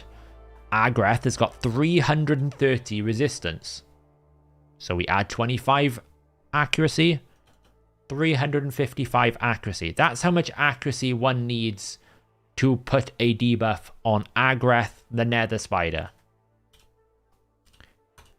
I have 363 accuracy. He resisted like 80 to 90% of the time whenever he used this passive that reflects poisons back on the enemy. So I was like, okay, I will test it again. I'll put an accuracy aura of Bistophus, right? Bistophus, pretty big accuracy aura. Where is he? We get like 70 accuracy. On top of 363, he still resisted like 70 to 80% of the time. So I was like, this can't be right. You know, pretty much everywhere else in the game, plus 25 on top of the resistance, that's how much accuracy you need. So I bug reported it. The response I've got back was, oh, you just need to add even more accuracy. I'm like, pretty sure I don't. I'm pretty sure I shouldn't have to run 500 plus accuracy on a passive that sends things back on a boss that's got 330 resistance. So I'm waiting to find out exactly how much accuracy Stultus is required according to their initial development support team. Because, you know, to be fair, it's like, did you not assume that I would just try to run more accuracy? Like, I'm not an idiot. If something resists a lot, I tried to add more accuracy. I added over 100 more accuracy above what I needed, and it still was resisting. Now, what someone in the community on one of my videos said when I put this out was, is Agreth using her own accuracy instead of Stultus, which would make sense, right? Because she's got 250 accuracy against 330 resistance, that wouldn't be enough. Whereas it wasn't a problem on floor 70 hard, because on floor 70 hard, when it changes, it's being slow today. Come on. Ay vey.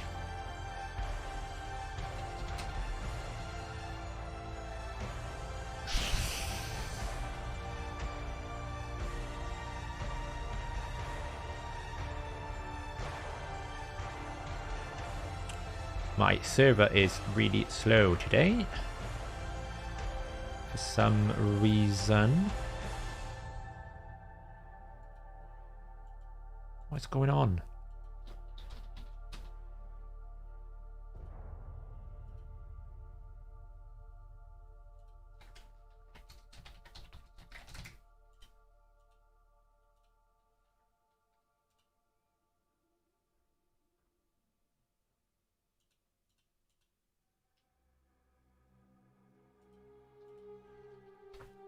So my stages tool is having a little bit of a fit,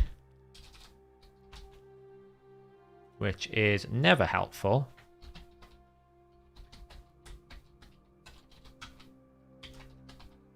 Oh, it's alive again now. Thanks for that.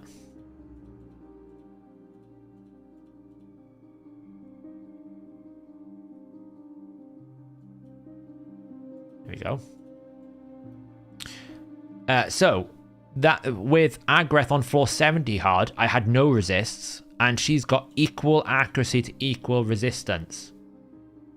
So she wouldn't resist so much, right? Because although I'm not at 225, which is like 95%, I'm pretty close. So as someone said, is Agreth with Stultus and using Agreth's passive, not Stultus's accuracy, which makes sense. So yeah, eventually I'll find out exactly how much accuracy I need to run to make Stultus work, because apparently if I just add loads more accuracy, it works fine. Which is counterintuitive to where resistance works in every aspect of the game. I don't know, cool. I can't test it now because there's no Agreth in this rotation, but I said I'd test it, so. But I, to be honest, they should know based on the way I provide feedback, and they know, they have watched my videos, the developers, because that's one of the conversations I had with the person, was they did watch my videos and found some of my thoughts interesting. You know, I don't expect any of my thoughts to actually get action, that's up to them. But they did find my thoughts interesting. They know I'm not just some basic person who is providing like, why won't my game load?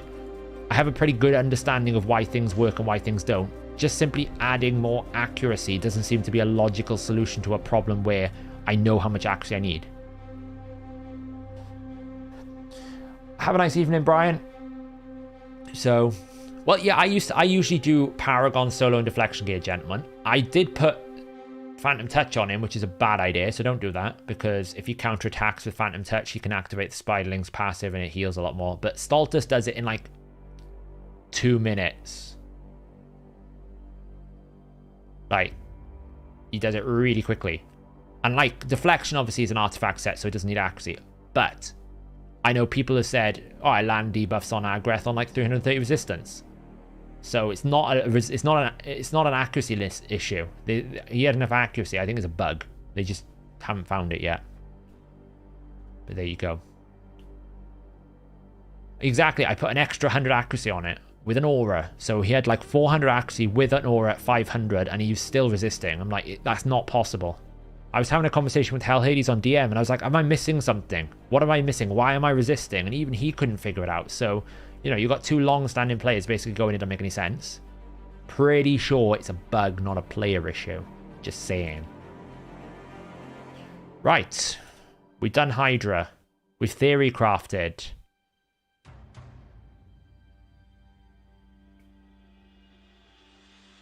Good luck, Swagger. We get some more Prime Gaming drops in like a couple of days. Shield set. Could be good. We do have a snowman banner. Should we just see?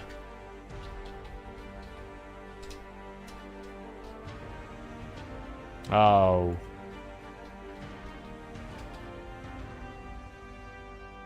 Oh. I wonder if I can get another one. No. Shame.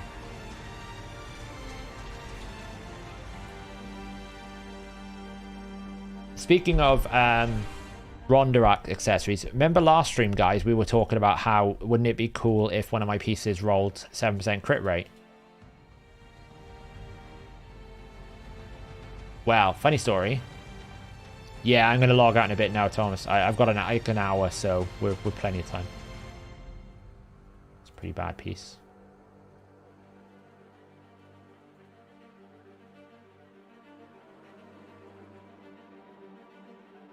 Oh, do we do it? We do. Pray for Jesus. Pray for Jesus. Or pray for anything. No. It's actually not a terrible piece, to be fair. We get speed, defense percentage. If it rolls crit rate, it's alright. It's not terrible. Not what one wants, though. Just check some of this gear here quickly. That didn't roll what I wanted.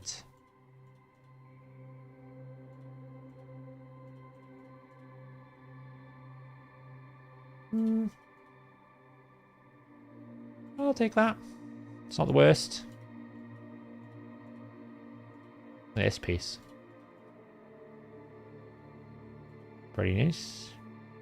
So, yeah, you know how we've been getting savage gear from Ronda, right? It's been pretty cool. We've all liked it. Check this piece out.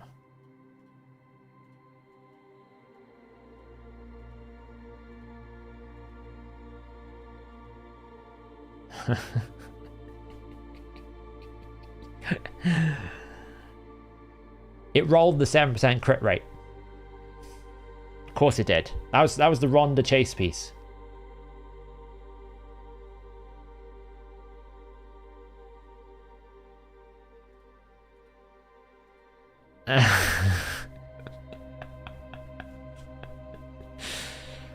It's good, right? I actually need to find someone to put that on. It's like my best savage chest piece now in the game, in my account. It's way good. It even what's even more ironic is it even high rolled the crit rate as well. Not only did it roll the crit rate, it high rolled the crit rate. We also had I don't know about this one is not so good, but I still think it's pretty good. The defense flat stat is like not so great. So it's kind of like a bit of a bait, but the crit rate is nice. Double roll crit rate with attack percentage. If we like forget about the defense bits and just all go and think, well, what do we want as a nuker on my Baron or someone? Well, I want crit rate, crit damage, and attack percentage, and it pretty much got all that. So we take that. The gloves are pretty trash. I sold those.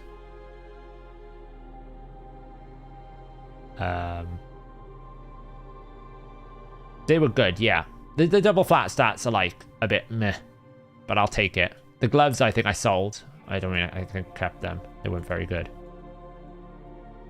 I don't even know why I'm keeping that. I guess I should sell it.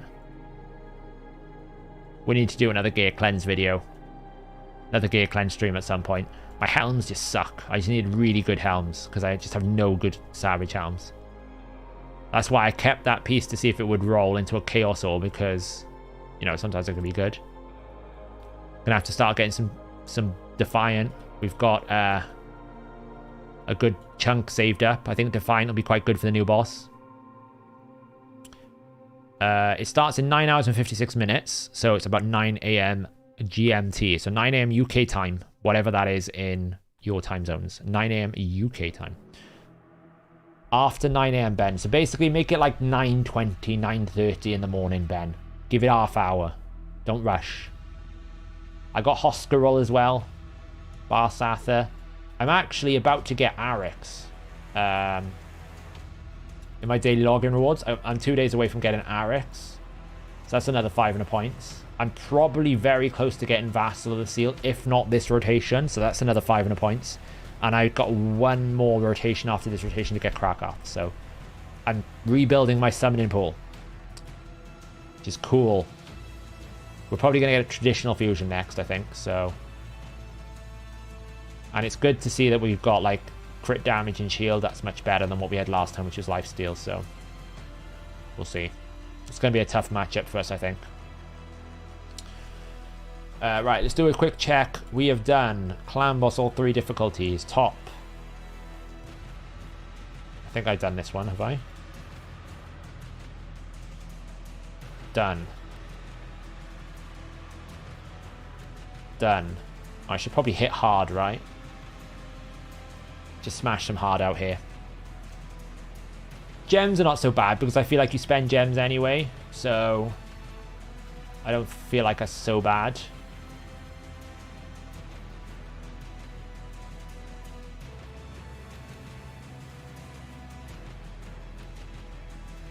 But yeah.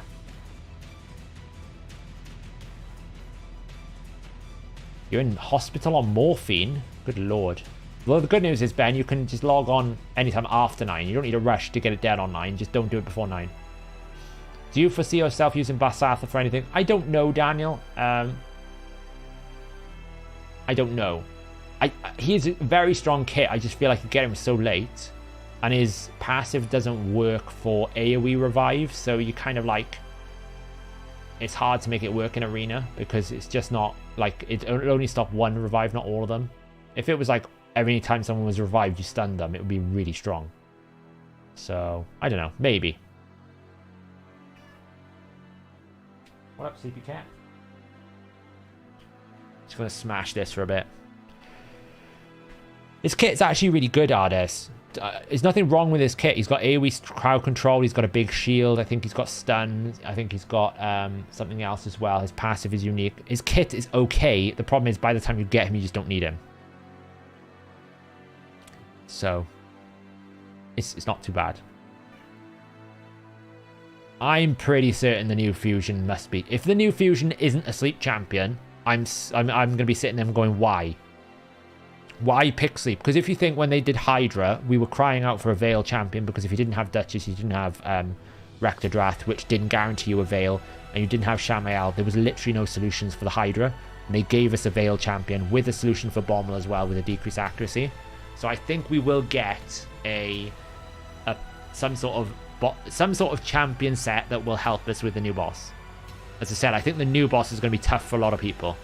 I think they're going to hate it, to be honest, because people need to redefine the champions they use on a regular basis. You can't just slam Geo in and expect it to work.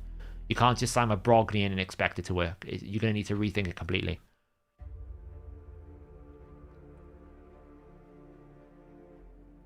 Finally built an auto clan boss team. Bad news is it doesn't work for UNM, only NM.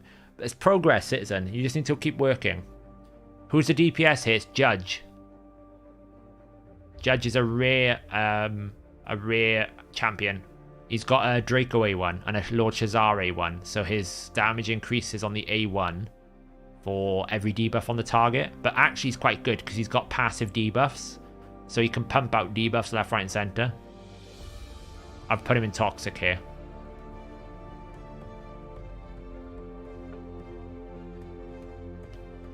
Well, actually Robo Ninja, they brought out a lot of provokes. We were starting to wonder what are they going to do, because if you think we had Nari the Lucky, Bivold, we had another provoke champion. We actually had loads of provoke champions back to back as fusions, so we were like, is there something coming with provoke that we don't know about?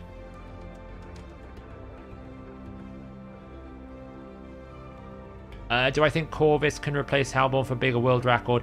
Well, I don't think we can get any bigger than what the world record is anymore, Leroy, because we've actually capped the amount of damage you can do. The world record team now is Brogni, Corpulent, Krisk, and then Double Yumiko. Double Yumiko permanently resetting the Brogni and the Krisk. I think Victor Test basically hit the integer value, so you can't actually get more damage. He actually broke the game.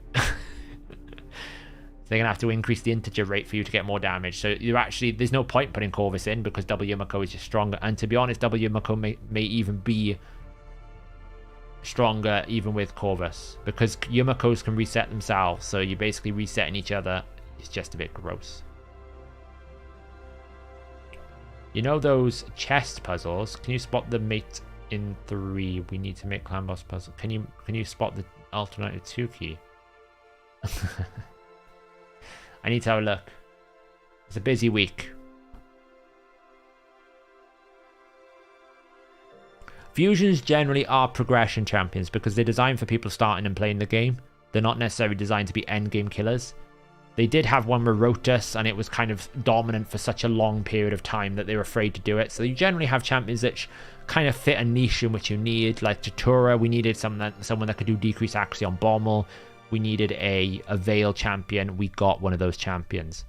You know, Helicath is a new block damage champion, which is quite cool. We had Bivold and different things who could provoke. I think Morrigan is a fusion that was released for this new encounter. We just didn't know about it at the time. What are you doing? What are you doing? Don't rub your head. I actually think Morrigan was released with mind for this new dungeon. That passive makes sense for this new dungeon now, where before we were sitting there going, where would you ever use heal reduction? Doesn't really make sense, but now it does. Yeah, Yumiko reset is dumb.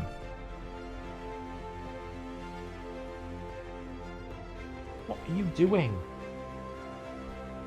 What? What? What? Do you want food? Is this what this is? Honestly. It's a she. She's doing great. What's going on?